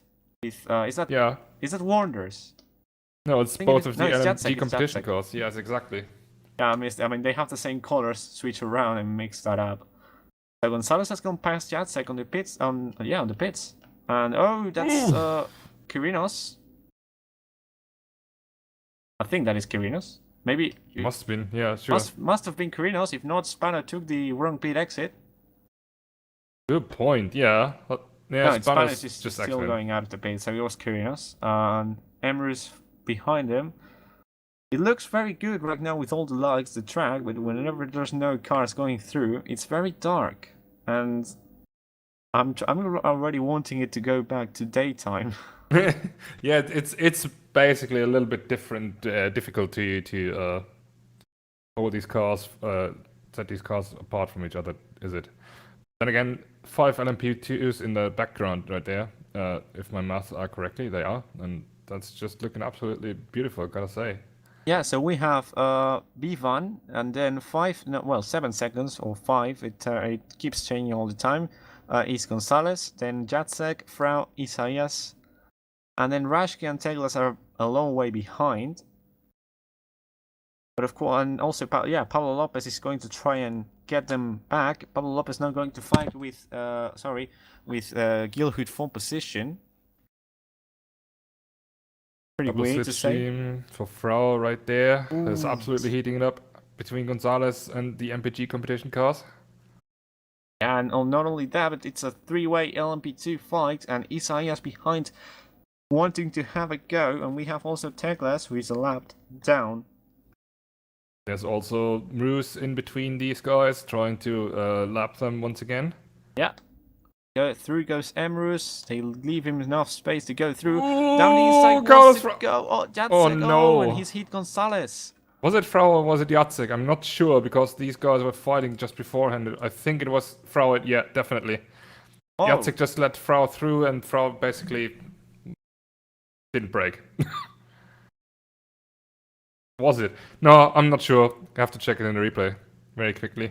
No, I think it was Okay, Jacek. it was Jacek. Okay, Yeah, okay. because Never he was mind. ahead. Take everything back. Yeah. He was ahead all the time, so it was Jacek. I was checking what Angel said, talking with Pablo as they always are, and well, a big shout is all I heard from Gonzalez. Not happy with that, of course, but you know they have to deal with it kind of. And is he still close to them though? Is he behind Isaias? How the hell did Jacek repass Frau? Well, nice question, but I think, yeah, behind Isaias is still Gonzalez, so he should be able to regain the lost time. And, well, I mean, Frau must be thinking, yeah, this is lost already, there's no point on telling him to let me through. Might be thinking that. I mean, perhaps they need someone to give them advice how to handle with each other. Oh, Jacek absolutely gone into the side of the GTE car. Ooh. Now losing another space. Oh, Isaias. Isaias going around the outside of Frau. Has that worked out? That's my question. It has worked out. Very good move from Isaias. Although he goes into the gravel on the final chicane into the main straight. Now Frau will get a better run into turn number 1. They're going to go the uphill right hand very fast, and into the downloop chicane they're going to go. Frau is not close enough to try and make a new pass and to regain the position, so Isaias up into 8th, which is effectively 4th in the overall LMP2 standings right now. Have Lucas Miranda in 1st, with Pivan in 2nd and Wonders in 3rd. These guys are still going to be fighting, so as we go into the Mulsanne Straight, they're going to stay fighting. And it seems like Gonzalez has gained a place on Jacek, and Jacek has gone down to 7th in the LMP2 standings. Or is that LMP1? I'm not really sure. No, it's Jacek. So Isaias basically gained 4 places in half a lap. Yeah, he's just staying out of trouble. Exactly. So basically Jacek had the typical lap of, you want trouble, make it double. Yeah, absolutely. Oh, Isaias! Oh, Oh, man. Back in from GTE Isaias, going absolutely nuts. And we have Gonzalez and Frau, both Spaniards, wanting to get the better of him. Moves a little bit Frau into the outside of the chicane. He's going to go. Oh, back then try and go with the past LMP1 car the as well. LMP1, that's Spano. I think it is number 1 on the car. I think that is Spano. So he goes through before the chicane, almost making contact. They've made contact with Spano. And on the outside, Isaias has to go offline. But he keeps the position somehow. That was and it's honest. Frau and Gonzalez going to try and keep it as Jacek, sorry, oh my god. Yeah, Jacek, sorry, trying to make what Isaias did a lap ago now. Again, an MPG in second in this little queue. But there's no LMP1 now. Brakes very late, Frau, it seems. Or maybe it was lags. They keep position right now. Very wide goes that GTE. By the way. Oh, and this is the rear view camera. You have here Gonzalez trying to attack Frau. Very hectic minutes of the race. I'd say it's even more clumsy than hectic, but yeah. 1 hour and 7 minutes remain of the race. Round the outside, tried to go Frau, tried to have a look. Jacek round the outside into Indianapolis. That's not going to work, my son. User left your channel. Back alone, it seems. Frau attacking Isaias. Been a very interesting fight, this one. And it seems like Gonzalez is now defending from Jacek, trying to keep 5th, but no, not 5th, 6th place. Jacek tries to make some moves into the outside, into the Porsche turn. They're going to try and go. And Jacek has gone through already before the Porsche turn. And now he's going to try and help his teammate Carlos Frau, who was fighting for the championship, who was leading. Big issue with some GTE lapped cars in the curb, entering Mulsanne, and he is down to 5th and has lost all championship hopes. Welcome back, Stan. Yeah, just catching word with the LMP2 guys as they are basically in the mid-fight. It's absolute chaos between them as well. So what we're seeing on track is basically the emotional state of them as well. Yeah, by the way, also fight for second on LMP2 is Warner versus Bivan. Into the Landlop chicane they've gone now. Yeah, I've changed quickly because I didn't. Yeah, me too. At the same time, that's what's the issue. Yeah. So there's a Spano going through Warner's, and Warner's going to try and make use of Spano to get through Bivan possibly. One of the greatest strategies usually, but it hasn't worked out this time. Very good line from Bevan, tries to avoid. Wide goes the Spano over the yellow curves. And Warner's has lots more time than gained. We should go back to the fight for 4th overall in LMP2. With Isaias leading, or at least it was when we left, but he's taking the slipstream. Richard Wonders to the outside, leaving a little bit. Trying to cool the car maybe, because he's not close enough to make a move. Into the chicane they go. Defensive was still Bevan. Over the curve, riding it he goes. And out into the second part of the Mulsanne straight they go back out again. Wonders keeping position. Yeah, slipstream is quite a thing, but at the moment Wonders is too far away, so let's quickly check with the group behind. And, yeah, Gonzalez has lost a lot of time to this fight, by the way.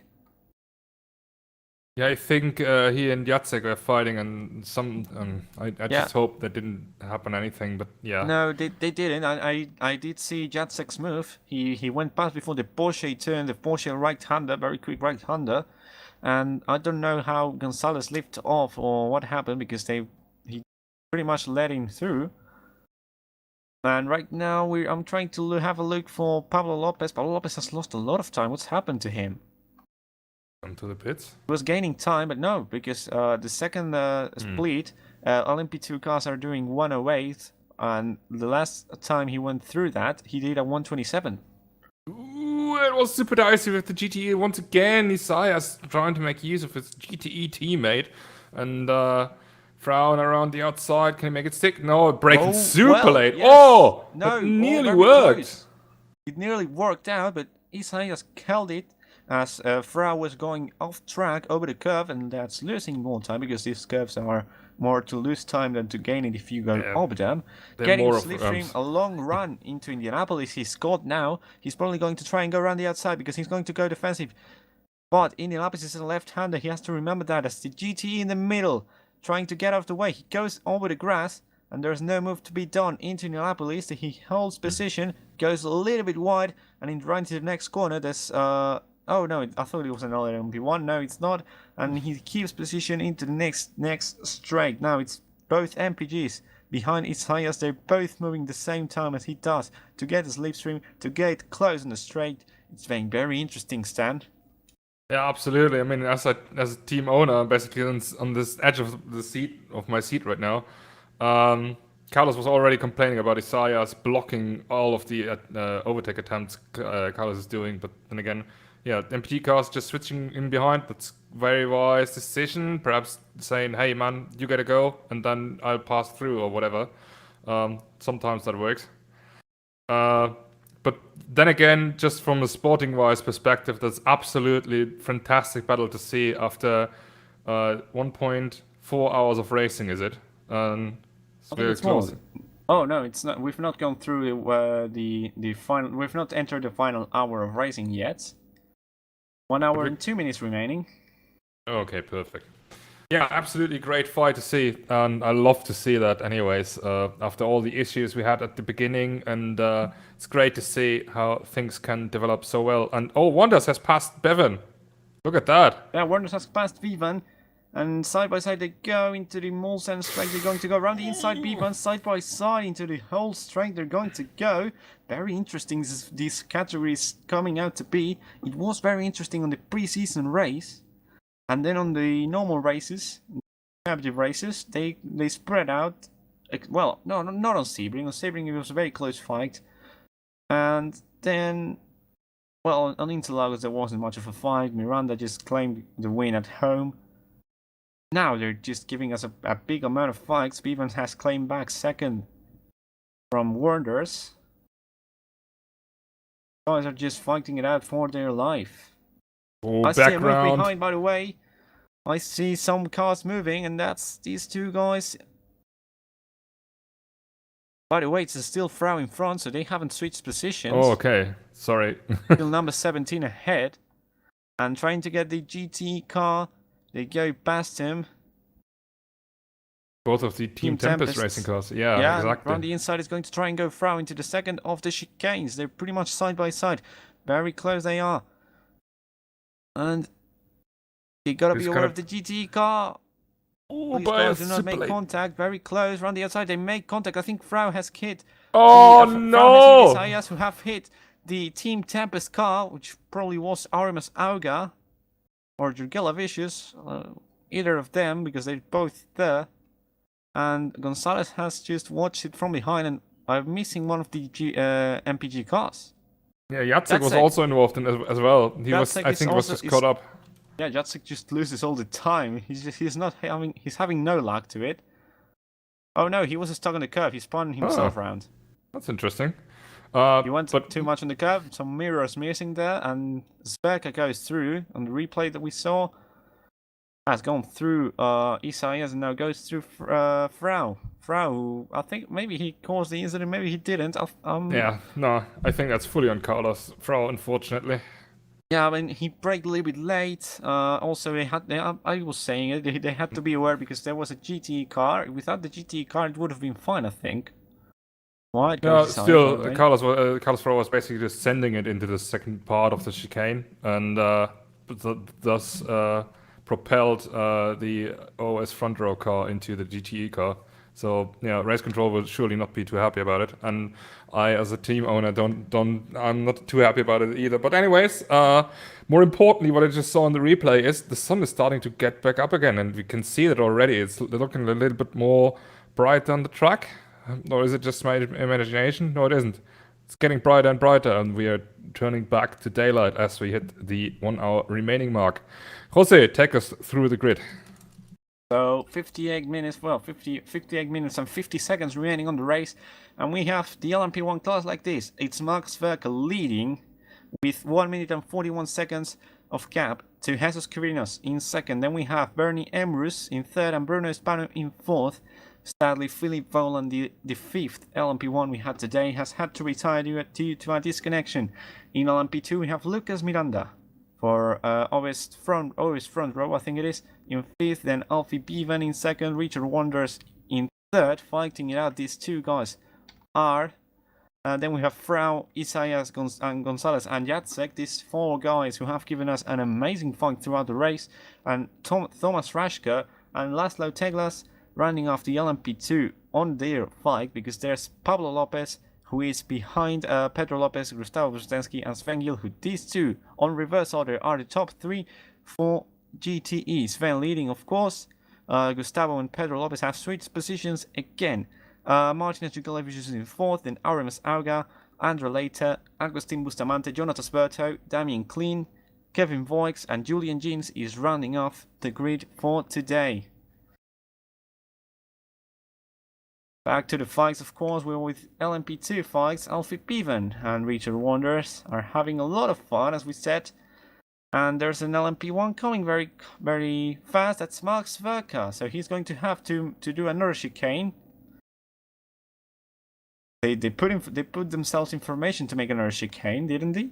Didn't they? Sorry. Oh, he's. Hey, Stan, are you there? Sorry. Yeah, so Alfie Bevan and Richard Wonders, they put themselves in formation to let Zverka through, and they made a 3rd chicane. Yeah, basically, right. Happened last year quite often as well, as the GTE was quite tight, and the fight for the lead was really going on between teammates, and thus creating more often than once a mobile chicane for the LMP1 cars. Last year we haven't had the LMP2, of course, but we have it this time, and they are giving us an absolute great show. What about the fight for P2? Is it still on between Rus and Chirinos?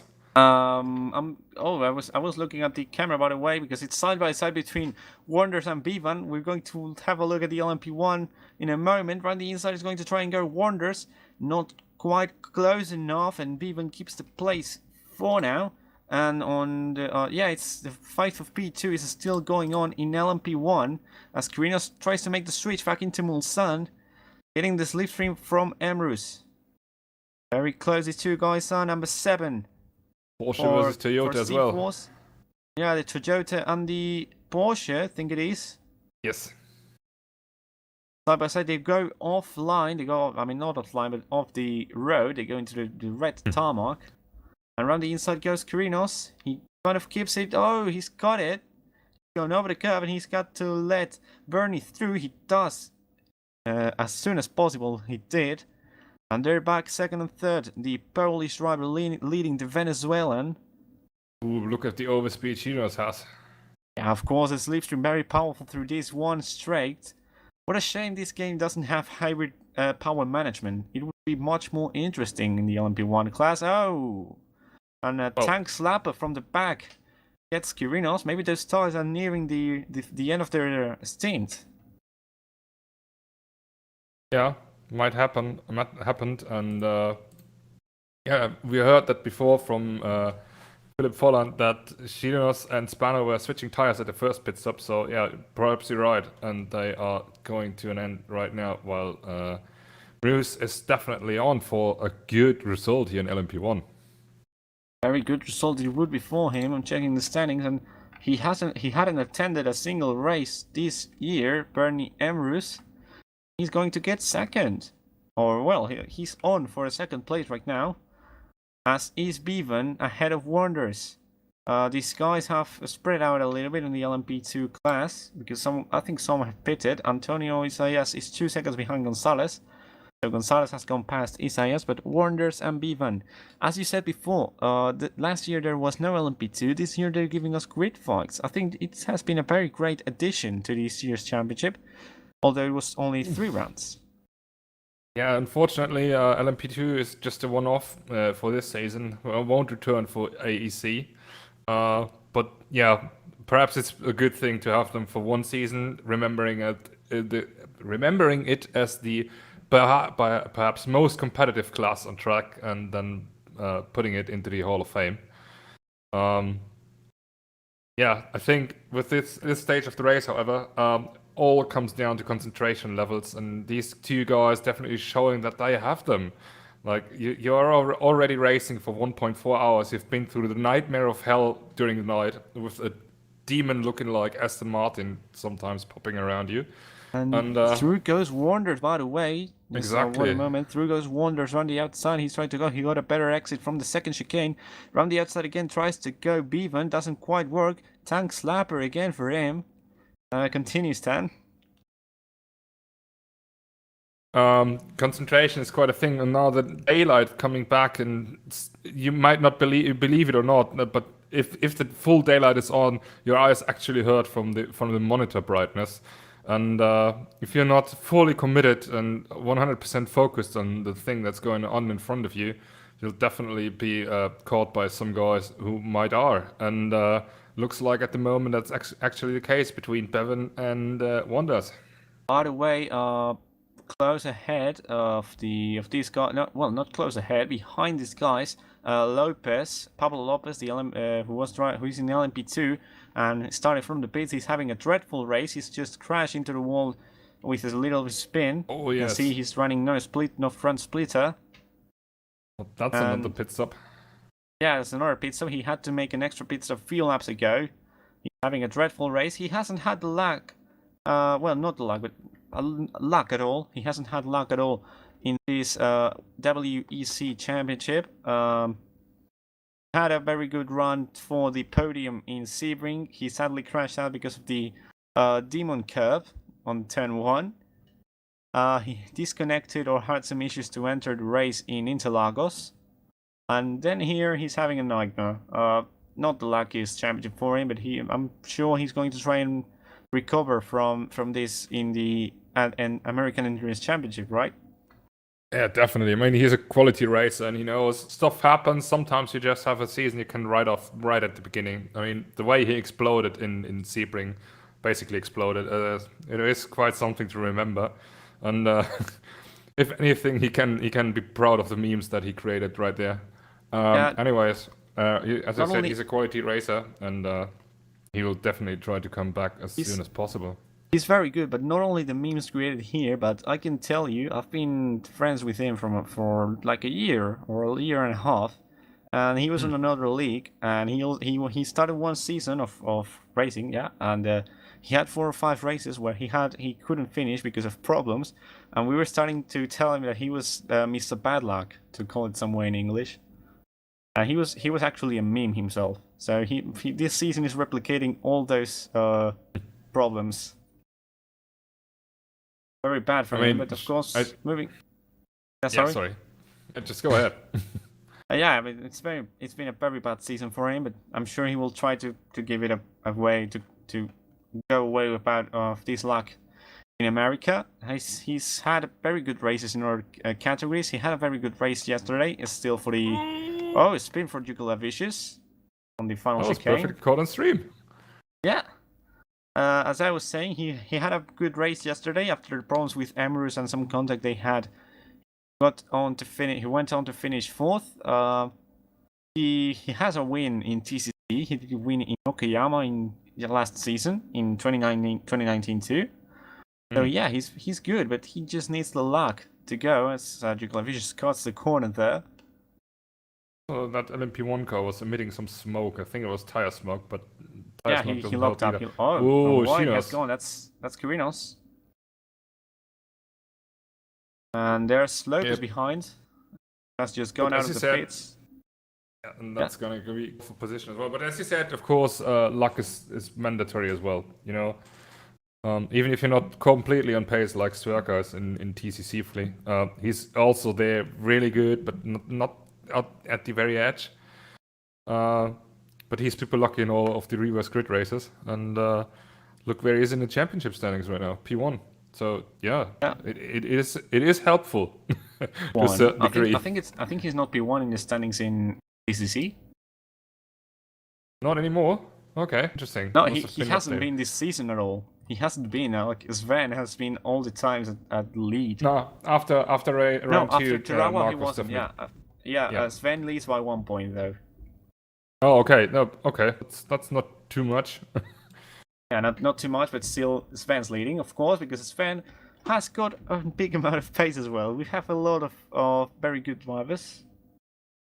In all classes as well. Yeah, he's like it's sad that he didn't attend Sonoma in OWC because he won the first race with also an iron glove.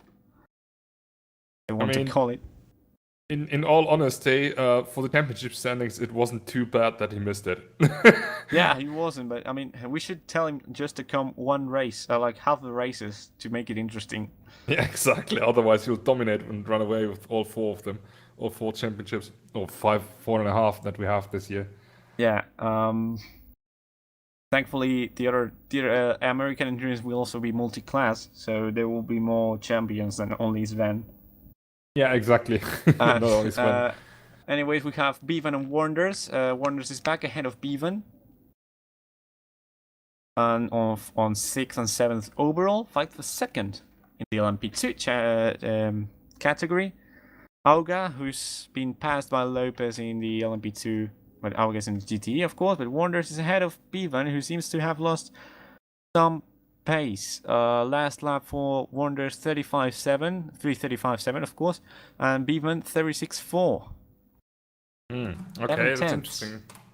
Yeah, I mean, looked beforehand like Bevan is absolutely on it to go to 2nd, but Wonders turned that around quite nicely. So then again, I don't think Bevan is falling off too far, is he? At the moment, they're quite similar on pace, just by what I can see on the track. Yeah, he's flashing, but I don't know why.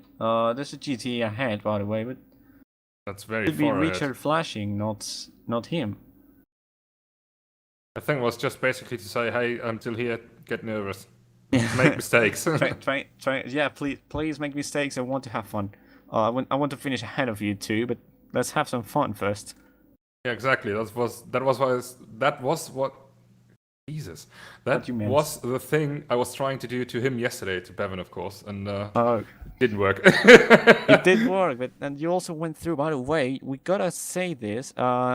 Pretty weird strategy from Sverka, because he started on. I mean, he pitted on the last lap, as if you remember a little bit, as Michael Schumacher did in Silverstone in F1 in 1998. He served a penalty in the last lap. Sverka pitted in the last lap and finished the race on the pits. That was a little bit of a loophole we definitely have to look into. Once again, sporting regulations are sometimes a little bit off, and you just create that.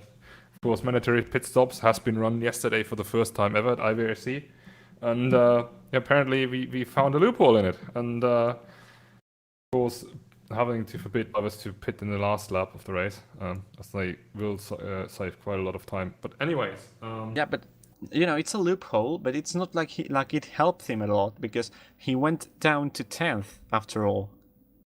Certainly it helped. He was running. He was running 6th, and because of all this new tires and everything, he fell down. He was falling down all the time after the first half of the race. Pace-wise, I think it is better to pit in the middle of the race, so you can have some more consistent pace throughout the whole of it. Definitely. It wasn't the best of strategies. It worked out to finish in the top 10, but I'm not pretty sure he's going to try a different strategy next race. Yeah, we'll see. Sometimes he's just there to have some fun as well, not only to dominate a race, just like he's doing today. On that note, Sunderson has come up finally completely, and the GTE Aston Martin doesn't look as diminished as it did before. Still a bit, but not as crazy as it was during the night. And drivers will be very interesting to see once again how drivers will cope with that transition once again, because it is quite different to run to do a race basically for 2 hours in the night and then go back to full daylight. We'll have to learn to do it on the Nürburgring as well. Yeah, exactly. Absolutely looking forward to that.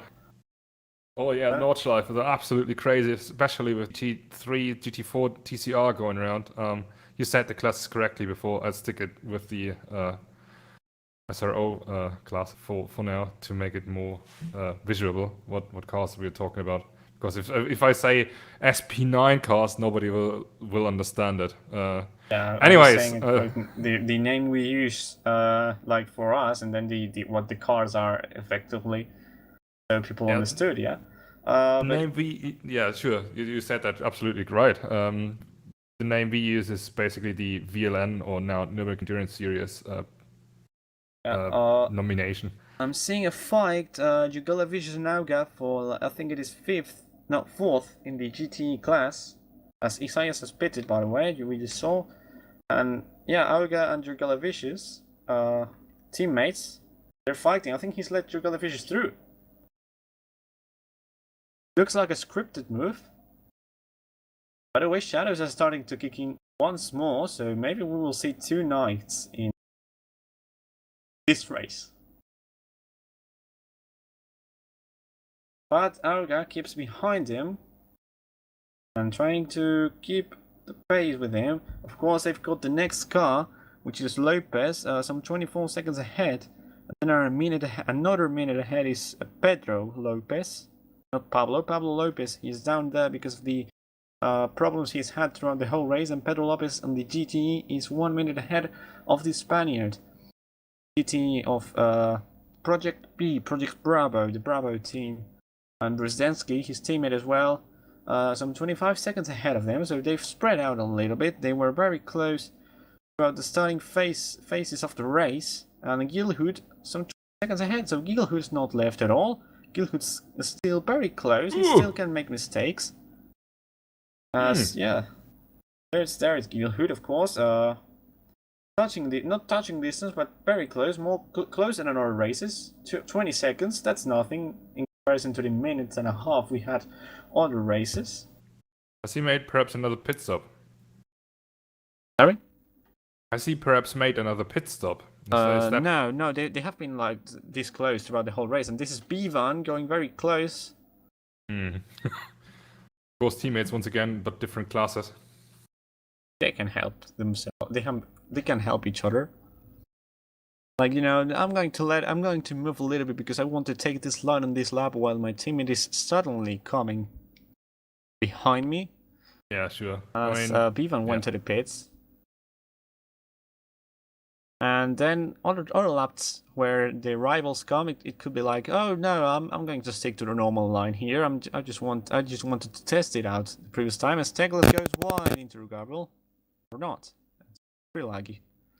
Yeah, that was a little bit weird, but he did go to the gravel anyways. Number 40, he's having a lot of issues pace wise. Best lap time, Teglas, 340.328. Fastest lap time in LMP2 class, 332.73. From Carlos Frau, who is right now, no, not Carlos Frau. Yeah, what a mess I'm having looking at this table. Yeah, it's Carlos Frau who has the fastest lap times, 332.733. 2 seconds quicker, no, 1.5 seconds quicker than Miranda, who's leading. But Miranda, of course, leading, almost trying to make another strike and a strike as Mark Zwerk and Sven Gilhood are likely to make, as Damien Clean and Kevin Voigt fighting it out. Wide goes Clean, cutting the corner. That's not very legal. I'd let Kevin through if I was you, my son. Not looking likely, making a lot of switches to defend. Not very legal, these guys. LMP2 coming up. Oh, guys. Over to the 30 part, the red tarmac. Run the outside into Mulsanne. He tries to go run the outside, even outside of the track, and both into the tire barrier. So they're just copying each other, it seems. One racing for the Racing Team Netherlands, the other racing for the Racing Team Holland. Actually, it's Porsche NL. They just changed the name yesterday after discovering, that they and team ownership as well. Otherwise, they would have counted the Porsche entry would have counted as B team, which is of course not allowed. And they found quite a loophole there as well, but it's absolutely legal, and they collided. Not the cleanest of races these two guys are having, but of course, Yeah, Clean and Voix. Clean fastest lap time 4:06 throughout the whole race. Clean's fastest lap time 4:06. Voix, as you can see on the screen, 3:59. So the pace difference is clear. The only way Voix has finished behind this guy in this moment is because of a pit stop. As Wonders and into the wall goes Voix. Could be a penalty maybe. That's going to go to the steward's room later for sure. Surely. Oh, and he's now losing the back end. Maybe some contact. He might have to make another pit stop if he's got enough damage. He's losing the front a lot, and he's kind of weaving too. Another LMP2 coming. Once again, a C-Force racing car. Yeah. Wait, no, it wasn't. Was it a C-Force before? I think it wasn't. Maybe. Yeah, it was definitely a C-Force, but the other one. Oh, so it was Rashke or Wonders. I think Rashke is on C-Force. Yeah, it is. He is definitely. But I think he's lapped down to Wonders. Yeah, to Wonders, yes. To Wonders, yeah. He must be a lap down.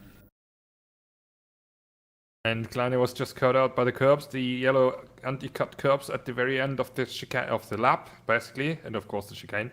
They are catching out GTE cars, and they're quite notorious for that. And here we go. Yeah, we can see the clean space is not being the best at all, because 4:06. What is Sven's? I mean, comparing it to Sven is a little bit unfair, but we have to compare to the fastest guy. Sven's fastest lap time 3:51, so 11 seconds. Not 11. 15 seconds lower. Fellow countrymates, by the way. They're countrymen. This is his first race, of course, but it's a lot slower than thought.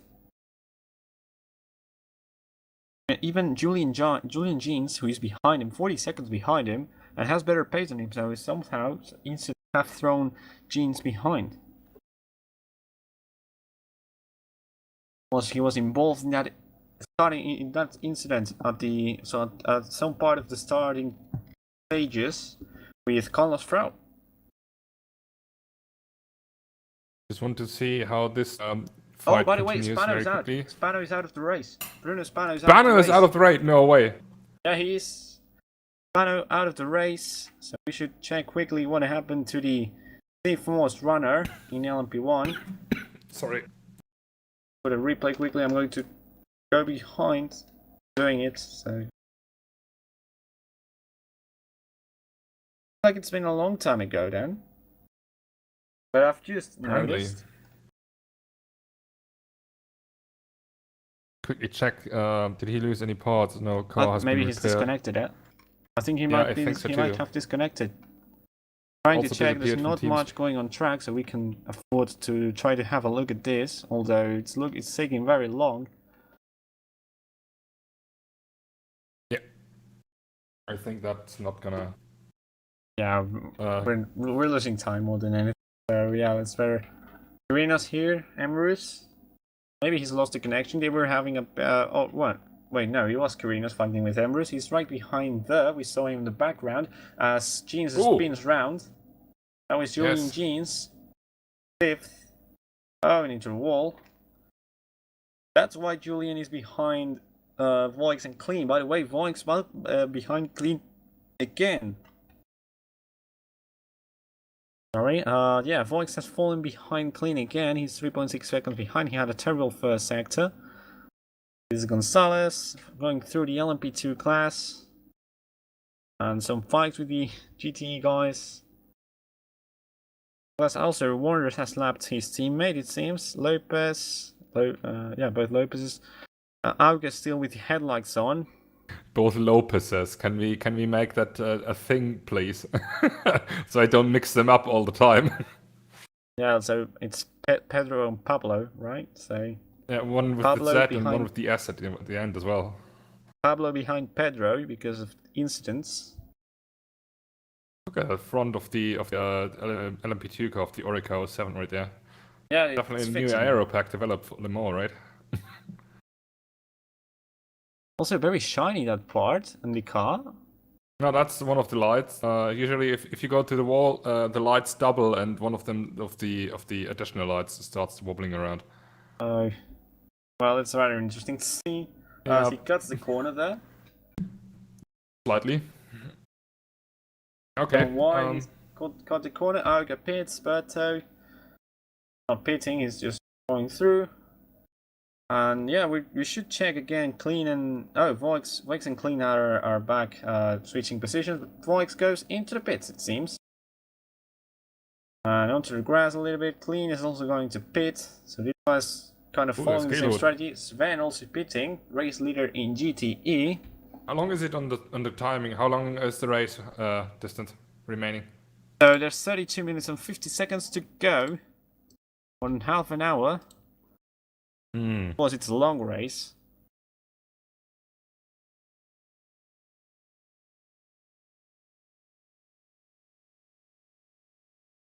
Very, very long race, and taken longer to start than we would have wanted, but it's what it is. Interesting. What it is, sadly, but we still cope with it.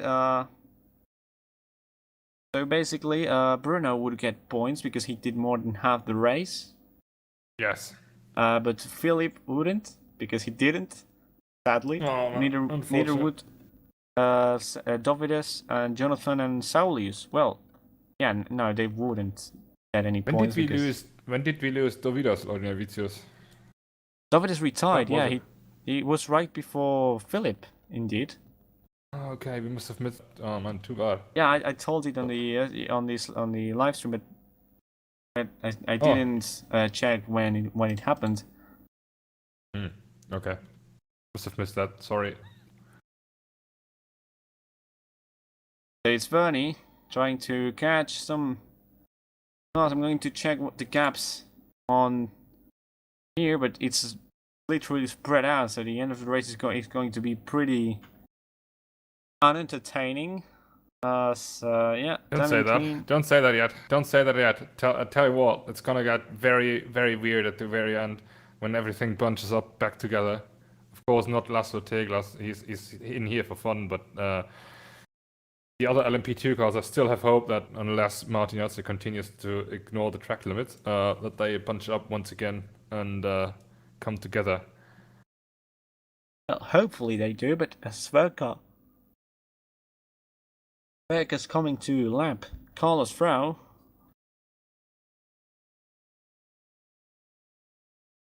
Pretty much, and they are going to catch one of the Project B cars. That must be Brzezinski.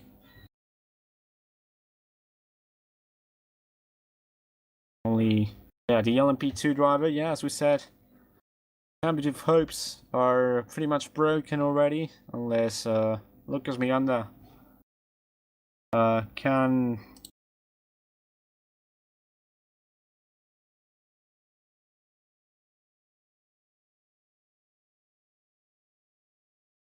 Miranda crashes out and Carlos Frau can go back and win.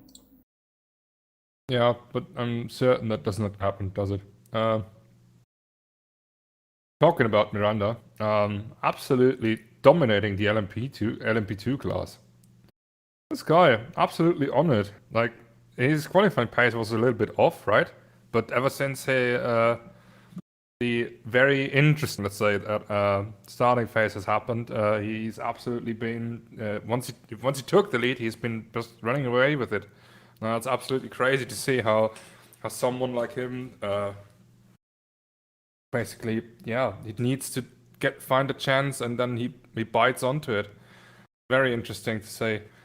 And actually, he's not too far ahead of Alfie Bevan, who's just behind him. It's been a couple of seconds. Of course, I do not have live timing open, and the bad commentator I actually am. But yeah. Yeah, so Miranda up into fourth now overall. Is he going to get an overall podium after all? Because if LMP1s keep retiring, that's going to be rather interesting. But then again, I think the rest of the remaining LMP1s is quite stable. Of course, I always hope for a disconnect towards Mark Zwerker, but no. Actually, that would be Please quite don't. Oh, just everybody way there. Yeah. Oh, it's Chirino's front plate. Look at that. Yeah. Oh, speaking Is about P1's crashing. Is it? Is it not? Oh, it's not. You're right. Whoops. Must be something else. Must be some other car. I think it was the LMP car front plates, right? Yeah, it looked like an LMP, but I don't know which. Rashka? Yeah. Rashke, yeah, we found Thomas him. Rashka. So Thomas Rashka has crashed in the entry to Mulsanne.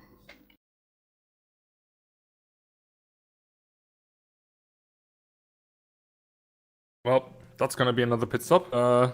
Yeah, another pit stop for Rashka, who's had a little bit of an incident field race, as Bevan is also ahead of Wonders again, and Bevan. Oh no, that's not Bevan behind. That's his Yeah, well, exactly. Yeah, I saw an LMP2 C4s behind. Yeah, that's Yeah. Bevan behind. Yeah, that was Dwerka just passing along. So these guys are And, still keeping within touching distance, keeping very close together. 7.5 seconds behind the gap between Miranda and Vivan, and between Vivan and Wonders. 5.2 seconds, 27 minutes of the race remaining. Tell you what, it's gonna get very interesting towards the end. As soon as these guys have done their final pit stops, they will be together. And Miranda is definitely not in the position right now to completely relax. Of course, I said just a minute ago that he was running away with the lead, and he of course did. But then again, it looks like it's coming together all together at the end, and that's exactly what I was hoping for. Yeah, they're coming together. Spread out after the halfway point, because they were fighting throughout the first whole half, of course. Very interesting they've made us this race, and hope they make it as interesting. And GT car behind, which is Harry's front row. Back end of Richard Wonders wanting to go to Narnia. Yeah, definitely leaving the track right there. The back end had just said, "Hey, I'm out of here," and he just wanted to have some fun and have some rest after this season racing. Although he's not had as much racing as he could have had. I mean, they were battling. He was battling with Bevan basically through the whole night, so could be worse, could it? Didn't have a rest. No, not rest, not a race. Whoops, sorry, got you wrong there. I'm getting tired as well. I need another beer. I need my first beer finally. You don't need one. Oh, come on! We all need sleep, though. Yeah, that's true. Tomorrow's gonna be a busy day doing all these race rewatches and giving out penalties and telling everyone how they ignored this and that rule. Yeah, I think everybody has respected the pit exit rule though, because it was looking like most of people was going to ignore it. I was thinking most people was going to say, whatever, and they were just going to go straight into turn number one. I think most of people have respected it. Yeah, finally. But that just shows me that we're doing something right in the admin team, which is good, and always also good to see that the community is finally getting the hang of how we work and everything's going back together. And of course, it's a pleasure to work with such a huge community, and considering the growth we had in the last 2 years, it's absolutely fantastic to see. Of course, we had our issues today as well with the server, which I only can apologize for, but stuff happens. And I'm glad about everyone who's just gone along the way with us so far.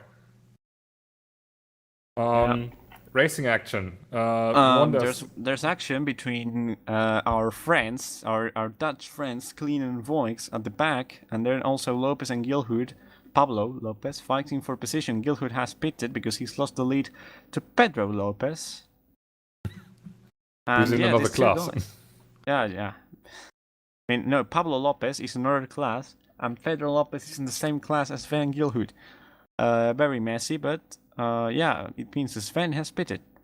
Clean and Voix, though, these guys have been fighting throughout the whole race, and it's technically the only fight we have on track, which is less than a second away, of course. As Pedro Lopez has gone into the pits now, and they're going to lose position with Sven and Brzezinski now. And these guys who are a lap behind the car ahead of Voix. So it's Voix, ahead of him is Bustamante, Agustin Bustamante, the Argentinian, 1 lap ahead of him. Like, What team is Bustamante doing for? Is it SL Racing? Shadow Racing? Well, sorry, Shadow, yes, Shadow Racing. Oh, okay. Yeah, So and he's they a are- lap ahead, a full lap ahead of Ooh. Voix. Quickly going through the Brzezinski and Project B Lopez, yeah, guys. very close. These 2 guys are going to go out. Lopez behind. 2 Brazilians as contact makes clean, dive bombing into turn number 2. And that's Voix, who almost just spawned round. Again. Yeah, well, again. these guys like fighting each other, even with rough bandages, apparently. And Yeah, it's looking more like WrestleMania.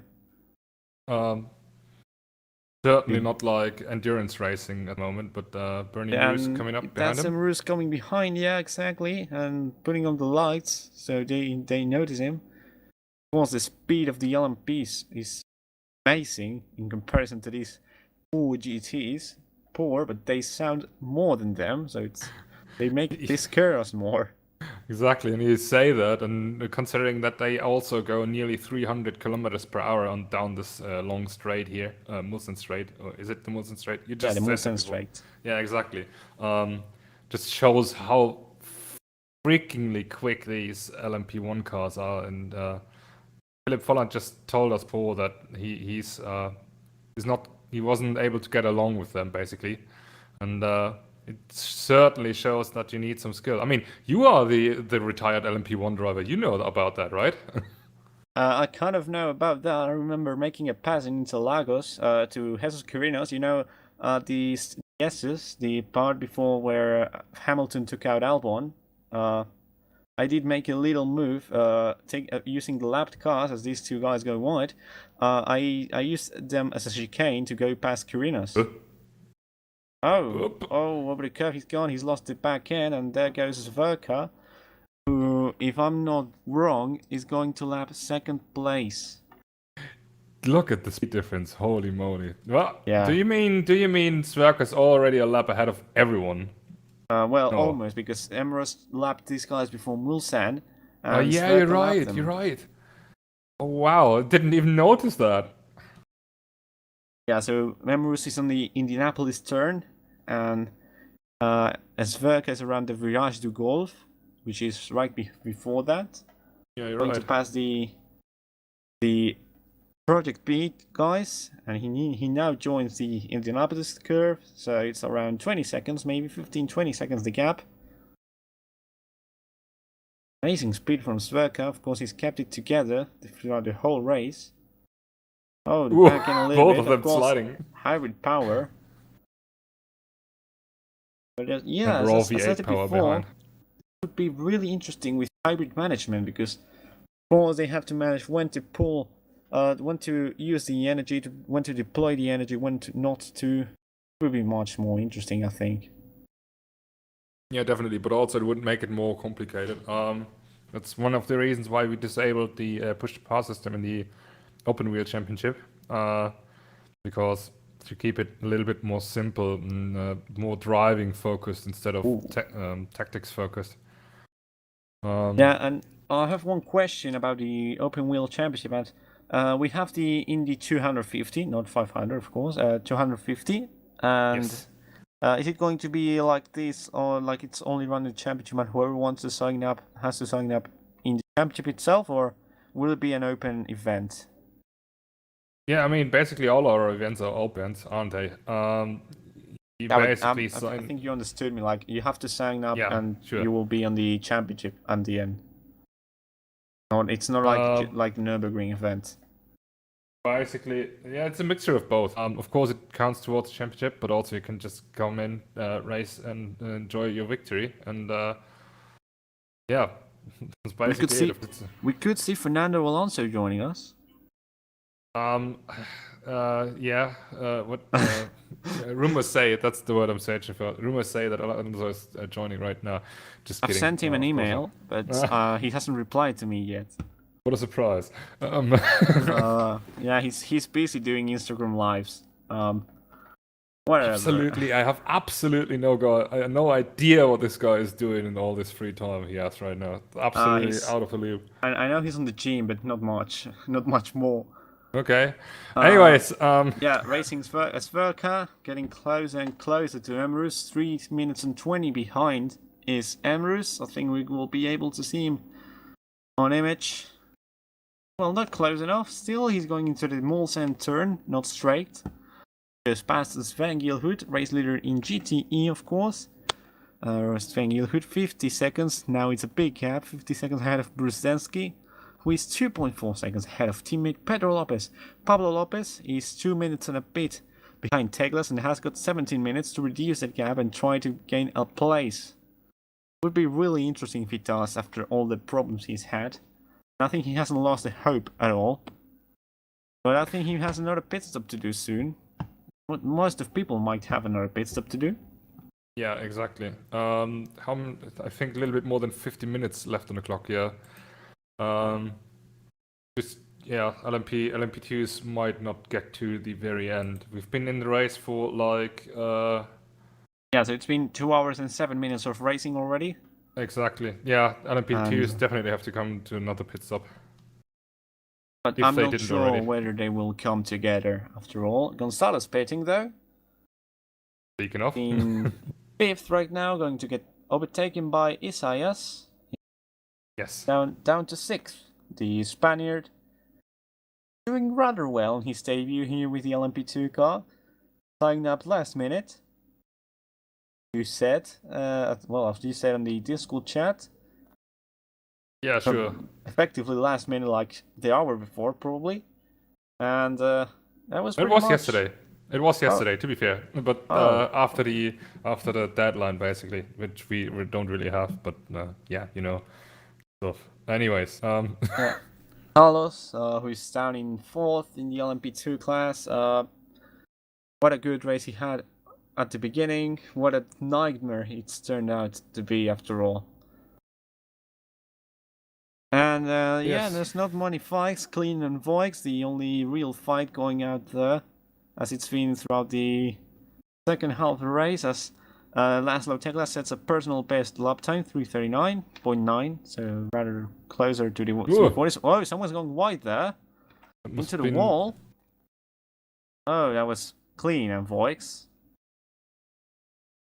Yeah, Oh, and very dangerous rejoin. Wonders. Yeah, then nearly taking him out. That's absolutely top-notch driving right there. Oh god. Yeah, and Jacek is into the pits right now, and out of the pits, I think he's gone already. Quickly say. As Jacek, yes. yeah, he's going out of the pits. We see in the background there's an overlap down between 2 Porsches of the GTE class. The Project B Constantin team Sailor. giving us a big fight throughout the race. We haven't been watching them throughout the whole race, of course, because there has been more fights. But it's been rather interesting. Throughout the night, they were completely they were bump drafting, as you said. Very interesting tactic. So, with the last few guys in LMP2, basically, I'm not even sure if Miranda, Bevan, and Boris, I'm always saying Bevan and Wonders have to go to the pits. I think he might. Called out. We're told in the YouTube chat that Miranda's going to stop. I don't know if he's done both stops yet. And yeah, Miranda, by the way, we have to say we've done rather well. But that we say it ourselves, but we've done rather well without the timing table on the left and without the counter to tell you everything that's happening. I think the live racers is something we should use more usually. Yeah, definitely. I mean, it's a good tool, right? Is it? And It's a very good tool, and I can see the flags. Yeah, Clean and Vox is still very close, of course. These two guys wrestling it out. Lopez 1.7, well, Pedro Lopez 1.7 behind his teammate Gustavo Brzezinski. And Gonzalez reducing the gap to Isaias. 4.2 seconds is right now the gap. Brazilian from OS front row. Yeah, 13:40 remaining. getting close to the end, Stan. Yeah, it's quite exhausting, gotta say. Not gonna lie at all. But that's the beauty of endurance racing, is it? And thank God I have you with me, gotta say. For doing this for 2.4 hours alone, that would be absolutely. I would perhaps do 2 beers after that, not only one. Yeah, so Yeah, I these should two guys, stop making jokes about it, should I? you guys giving us a fight, and well, it's been a rather interesting season here in the WEC. I've been able to commentate all the races. It's been rather I've been suffering, gotta say, the lack of fights on some moments, but rather interesting nonetheless. Obviously, Interlagos was a high point. High point in terms of racing, not of having to switch cameras and all that. The 2 servers, as Into the Wall has gone voice because lost the backhand and Kling goes past. Once again, 5 DNFs we've had: Bruno Spano and Philip Volan in the LMP1 class, and Lauren Avicius, Holohan and Lauren Avicius in the GTE class. And pretty much that's the interesting part right now, because under latest it's his quickest, his personal best, 3:58, still a long way behind Sven's 3:51, his personal best, which is only 12 seconds, well, 11 seconds and a half slower than LMP2's Laszlo Tegla's fastest lap time. And right now, Pablo Lopez might have pitted and might have lost all hope on catching Tegla's. I think Sverker has been to the pits as well. Pits, of course. And because he lost quite a lot of time. Okay. And it's his final pit stop of the season here in the WEC. Gotta say, it's getting sad. Getting sad to finish off. Already, but then again, we have a good follow-up championship though. Yeah, but it's starting in July. It's a big gap. We have the Nürburgring Endurance race in between, of course, but it's going to be a long time between this race and the first round of the American Endurance Championship, which I'm going to check the calendar very quickly. Where it starts. I don't remember where it starts. Let me check quickly. The first round of the American Endurance Championship, Canadian Tire Motorsport Park in Canada. A track owned by, I think it is the track that he owns, by Mr. Lawrence Stroll. Oh, yeah, you're right. Totally correct. I don't really remember if it was this or another Canadian track, because there's another that is not obviously Gilles Villeneuve, but I don't remember. I think he is the owner though. And how long are the American Endurance Championship races going to be, by the way? Because I haven't got any notice of how long these races are going to go. That's not decided yet. We aim for something between 60 minutes and 2 hours, basically. Depending on the track. Yeah, basically 60 minutes, 90, something like that, right? Yeah, exactly.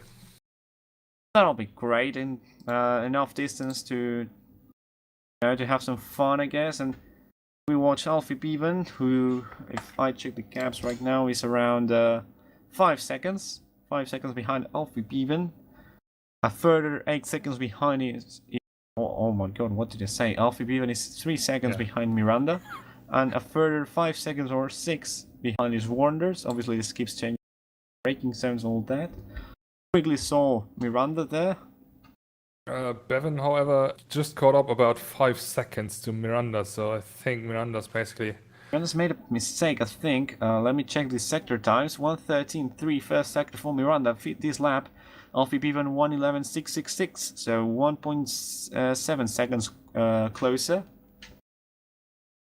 We see a good fight going on between the project guys once again, just in front of them. Oh, very close. Lopez to the back of Brzezinski. I'm sure Lopez has kept position throughout the whole race, but now Lopez is going to want to get past to have the good result, the better result, should we say. As low, very close Bevan to Brzezinski. I think they've made Miranda. contact, and Bevan Oh, they made contact indeed! Round. Commentator's curse. That was you. I didn't say anything. You said they were having a great fight. We're having a great fight indeed, but Ivan has judging decided by the to way, ruin it. judging No, by no, the not way even Miranda, sorry. Oh, how no. Miranda was going into the first of the Indianapolis corners, the kink before, that couldn't end well in any way. Gotta say, I'm afraid that Miranda's fault, and race control will surely look after the race onto that as well. Pretty sad, but he's got the championship pretty much on his belt already. 8 minutes to go this race. Okay, fair enough. But then again, if you win 2 out of 3 races, you just drove 2.3 hours, you want to win this one as well and not lose it after the race due to rather unnecessary penalties. That's at least my opinion, or that's how I would try to finish it off. But, Sorry, he hasn't won 2.3 hours though, because Frau led the first 24 minutes of the race, more or less. Did I see lead? I meant drive. Whatever. Already my brain is melting already as well. Yeah, mine is too. But as I said, Bevan is coming closer, and it's coming right together at the very end of the race. Right. One way or the other. You're completely right. 2.4 seconds is more or less the gap. And further, 5 or 6 seconds is Wonders behind, and 20 seconds is Frau behind of Wonders. Gonzalez has got past Isaias in the end. Isaias had to pit. And Jacek is a minute behind Isaias. Pablo Lopez is 5 seconds behind Gilhood. He's not going to be able to go past Douglas, of course. But at least he's going to finish ahead of all the GTE cars. He did. Yeah, that's going to be at least an achievement after all the spins he's had. Although he's only been 0.3 quicker in the first sector, Lopez. Then Galehood. Yeah, than Gilhood. Okay. Interesting. He's not having the best. He's not. I think he's crashed again. I mean, let us just check that quickly. Let's just check that. I think he's crashed again, and he's missing the splitter at the front again. Oh god. The team is going to go bankrupt. I mean, yeah, okay. With that name, that isn't that much of a surprise, is it? Exactly. Okay. He's finishing off where he started. That's at least a good point. He's consistent. You gotta see it from the good side. He started last, he finished last. Consistency is key, of course. Absolutely, and with a damaged car as well. So positive thinking. He's still gaining on Sven though, but if he has crossed the line last lap with this, he might get disqualified. With that splitter missing, of course, he's so much faster. Just look at how much less drag he has compared to. I don't think he's on the last lap with this. Well, I don't think. Let me check the lap time. 3:36. Maybe he has, but that's quite quick lap time. No, 3:44 last lap time. I'm sure he did the last lap without this. He might get disqualified. What was his last lap time? Last lap time was what 3:44. 3:44. It's strange.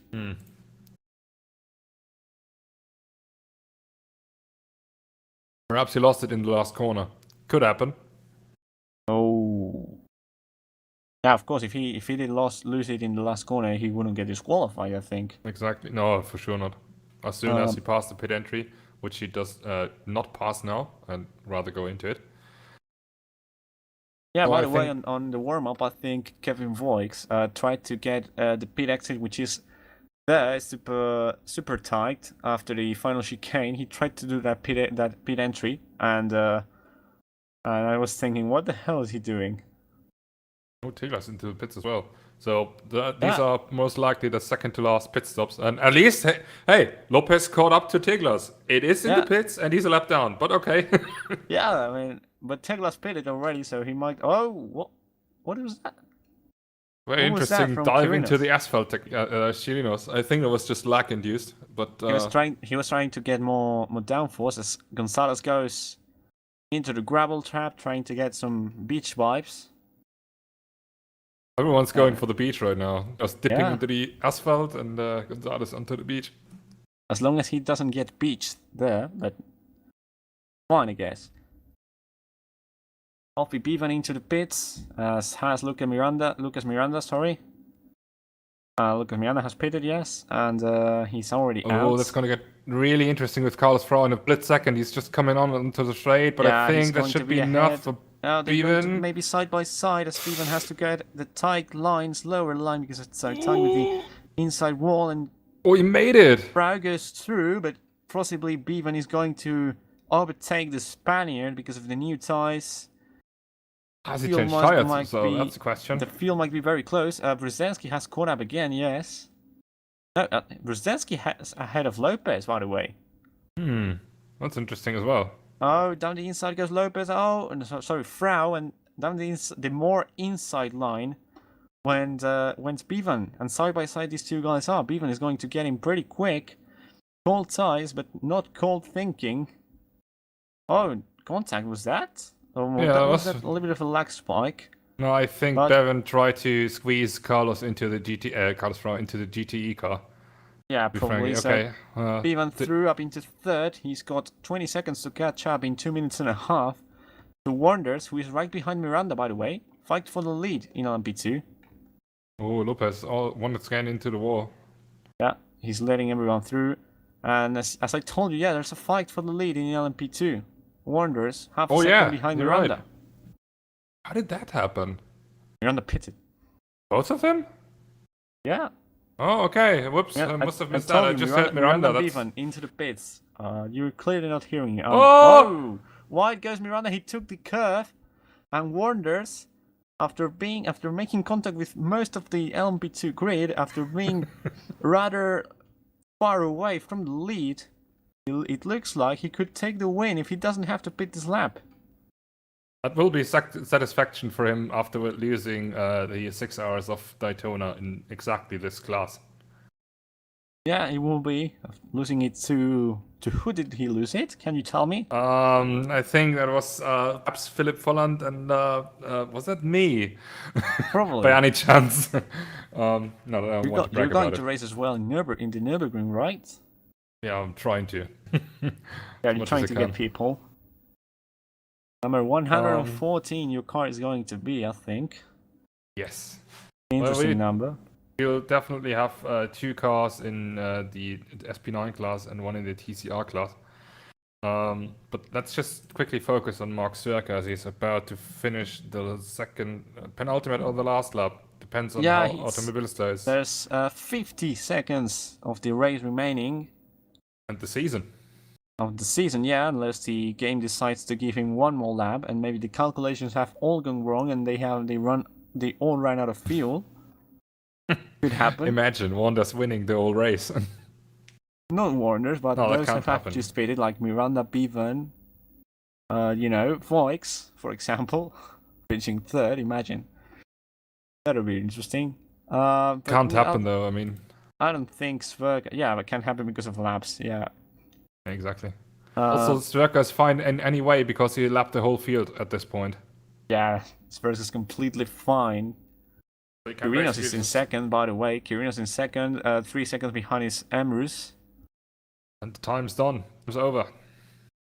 Yeah, timer's down to 0. And one wonders now if they're going to force them to go one more lap round. I hope not. Like, we don't have the timer, of course, right now, but someone's going into the pits right now. Lopez, that was Pablo Lopez. Yeah, the going into the pits. LMP2. He's probably going to retire. As across the line is going to go Verka. Does he win? Yes, he did I win think the race. He wins. He wins the race. Verka has finished. that was Oh. close. Oh, Sverker wins the race. Yeah, it says in status finished. So Sverker wins the 2.4 hour of Le Mans. With that, he wins the LMP1 championship. We're going to go with Richard Wonders, though, very quickly. He's still Mulsanne. Let's try to go with Sven. Sven has finished already, as well. Sven's finished When it's already, finished, so he's no. Oh yeah. yeah. No, he's Sven's- not. Yes, he's finished in the. No, No, Sven's still okay, going. no, it's Brzezinski. Brzezinski and Pedro Lopez are the ones who have finished. Mm. So technically, he's going to do a whole more lap than their rivals. Yeah, the game has switched someone else off as first. Like it happens sometimes on long tracks after long race distance. So it basically just takes the first car that comes across the finish line. So Miranda and Wonders, the two LMP2 cars yet to finish, but I think Miranda is a long way behind indeed. He's now 50 seconds behind Wonders. Ooh. What's happened to Miranda? He's still going. Yeah, he's still going, but 50 seconds behind Wonders, and he was ahead of him a few laps ago. And he hasn't. He might have beat it again, which is rather weird to me. But yeah, Wonders is going to win the LMP2 class, which is his first win in the WEC, first win in endurance racing. Payback, as you said, from Daytona. We're focusing now with Sven Gilhood. We should check where Richard is, because I think he's ahead on track. No, oh no, he's not. Yeah. They're going to finish quite close though. Absolutely, yeah. Speed of the GTE, and then the LMP2 might catch up or not. Depends on how quick Sven decides to take this, or how slow. But of course, some drivers yet to finish. Yet to finish is still Isaias. Not Isaias, Jacek. Then Teglas and Gilhood, who are going to finish quite close together as well. Teglas will do 38 laps, and Sven will do 37, so just one lap down of an LMP1 car. I think Sven's lap will be removed though, and as well as we count the results of the lap before. So it evens just out. so it doesn't look like he's finished a lap ahead. Yeah, exactly. Sven Sven Gilhood. Sven Gilhood wins, makes it strike 3 out of 3, and wins in the GT Championship. Richard Wonders wins the LMP2 race in the 2.4 hour of Le Mans in the LMP2 class. I think I said LMP2 twice. My brain is burning. That's fine. And well, two Dutch winners, one German. Amazing. Absolutely. So let's quickly do the post-race interviews and then go back to sleep. Well, sleeping is not what I'm going to do after this. I'm probably going to have that was dinner. much information. Okay. Okay. Never mind. It's more interesting than that. Let's try to get some drivers. Sven is not on the team. I think he told me the other day he doesn't have, so. You can smell the disqualification already, but no, of course not. Not after the season. Let's get Max Verker first. User was moved to your channel. Hello. Sorry for dragging you in, but hey man, congratulations. Race winner once again and champion for the first time. How do you feel? Pretty relaxed, honestly. That's disappointing. Yeah, I know. Yeah, well, I'm just a fat, sweaty fuck at the moment, so it's a more what you want to hear. Yeah. So, I don't think so. I see. 3 out of 3 you got this season. Of course, not on track, all of them, but 3 out of 3. It's what it counts. Yeah, the first 2 doesn't count. The third one, maybe. More real than the other 2, should I we mean, say. Tom wasn't able to race today because of the game and server and whatever issues. Yeah. And could have been a tough fight, I guess. Yeah, but you finished a lap ahead of everyone this race. A lap. Yeah. The race was long. Much time to gain a lap. Pretty long for us as well here. So yeah, congratulations, and on to American Endurance Championship. I hope you're going to try and win that one as well. I'll try my best, but I don't think it will happen, as those are rear-wheel driven cars. Yeah, you're better than that on touring cars than you are here. I'm not trying to offend you, just saying it is quite the truth.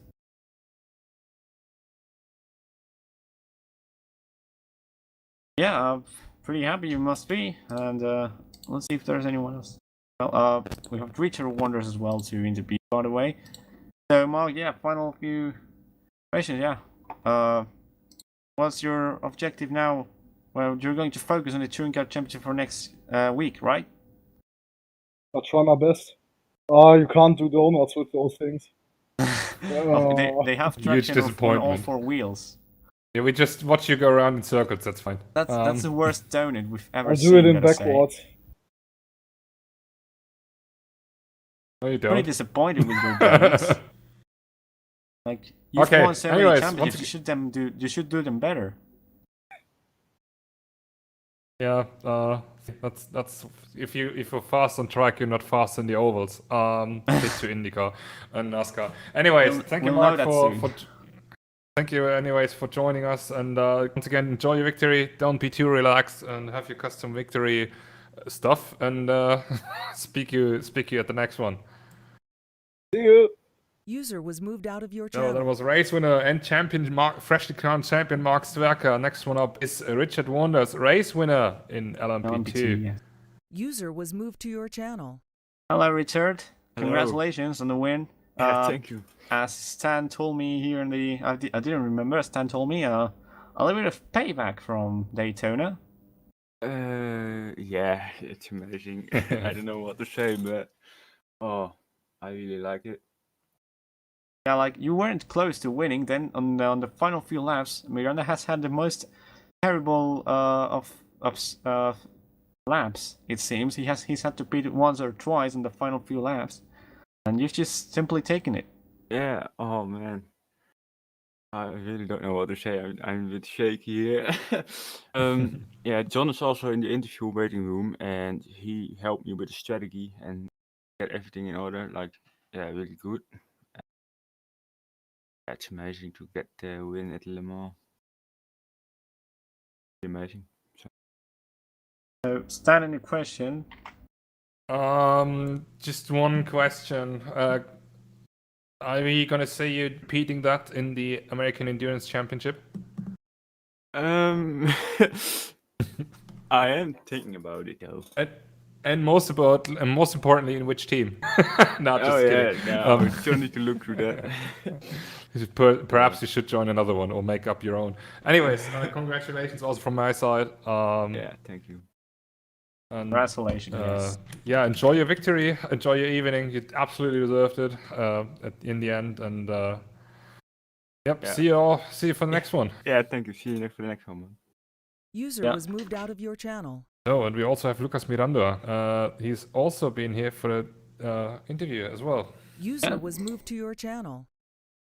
Lucas, congratulations! congratulations. You're the first champions in. You are the first Brazilian champion of IVRC and the first champion of LMP2. How do you feel? Man, I think I cannot describe this feeling, after that 6 hours, and it was a terrible race for us, had that problem. So I was not expecting much, so winning the first two, so I think it was incredible. And also a great race. I want to congratulate Richard for that awesome strategy that got me there in the final two laps. And I don't know what happened in the end there, that the guy started pitting. I thought for sure I was lose more positions, but in the end everything worked great, so it was awesome. Also want to congratulate Alfie because we had a great battle in that night stint before the first pit stop, so it was a great race overall. I think at least I had fun. I was good at that. I couldn't fight with Carlos because I think he hit some GTs there. It was a great fight in the beginning, so I lost touch with him. So after that, I saw that he hit some GT, so I felt bad for him because we couldn't fight for that championship on the track. But great race, everyone. Yeah. So, if you could explain what happened on the final few laps, because I think you pitted twice. No, I think I pitted once. I think it was. Had a I think terrible it first was. sector on the last lap.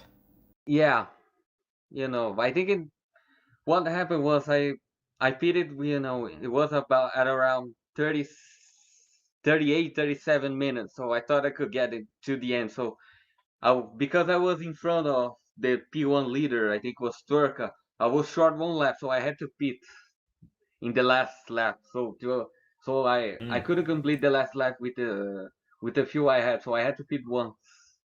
I pitted once. I think the other guys that pitted twice. So and also in that in the pit stop that was, with 38 minutes left, I put soft tires. So soft tires only lasted for that stint. So in the end, in the last lap there, I didn't switch tires. So my tires were, the last lap I had completely dead tires. So that's how I was so bad. And before pitting the last lap, I just spun out because I forgot the traction on. And in the end, everything worked great. Great race for my guys too. I managed to kept out of trouble as I did in Interlagos and Sebring. So that was great for me. I think the guys had a lot of trouble in the night stints. I practiced a lot the night stint because I knew the league was going to do the 24-hour cycle. So I think I had an advantage there. Yeah, so you pretty much enjoyed the race. We saw you with a very good pace throughout the whole race, but in the beginning, Carlos had the upper hand. So you probably saw the incident. I Uh, didn't saw the incident that he had with the GTs. I saw him that he crashed because he was run out with 2 GTs there. So I didn't saw the incident, but I saw that he crashed. So and yeah, in the beginning I started with the hard compound. So I knew that Carlos was for sure going to be faster once his tires. Because I think he was in the soft tire. So once he got the grip on the soft, he pulled away easy, and I had to fight with Alfie there. Yeah, well, go yes, ahead. Tan. Okay. I'm sorry. Yeah, absolutely brilliant drive from you once again. Big shame that you didn't make it 3 out of 3, but I mean, running away with the championship, that certainly helps. Coping with that, and Yeah, first season, new league, learning how you guys race, first international championship. I think it would be too greedy from my part to want to get 3 out of 3. So I think 2 races was enough for me. That's for sure. and the championship. Hey man, once again, Yeah, congratulations. Thank you thanks, for guys. joining us, and have a nice evening. Enjoy it. Enjoy the week. You absolutely deserved it, especially after the first 2 races and another brilliant podium here today. Jose, final words. Yeah, thank you very much for the race. Very good race, Lucas. Thanks for joining me in the commentary box, Stan. I think it's been a very good season, User was moved out of your channel. little season of racing here in the WVC. I hope you enjoyed it as much as I did, and I hope the crowd and the spectators enjoyed as much as we did. And any final words from you, or? Yeah, sure. No, I've got. I'm once again also. It was an absolute pleasure having you being at your side and together in the commentary booth.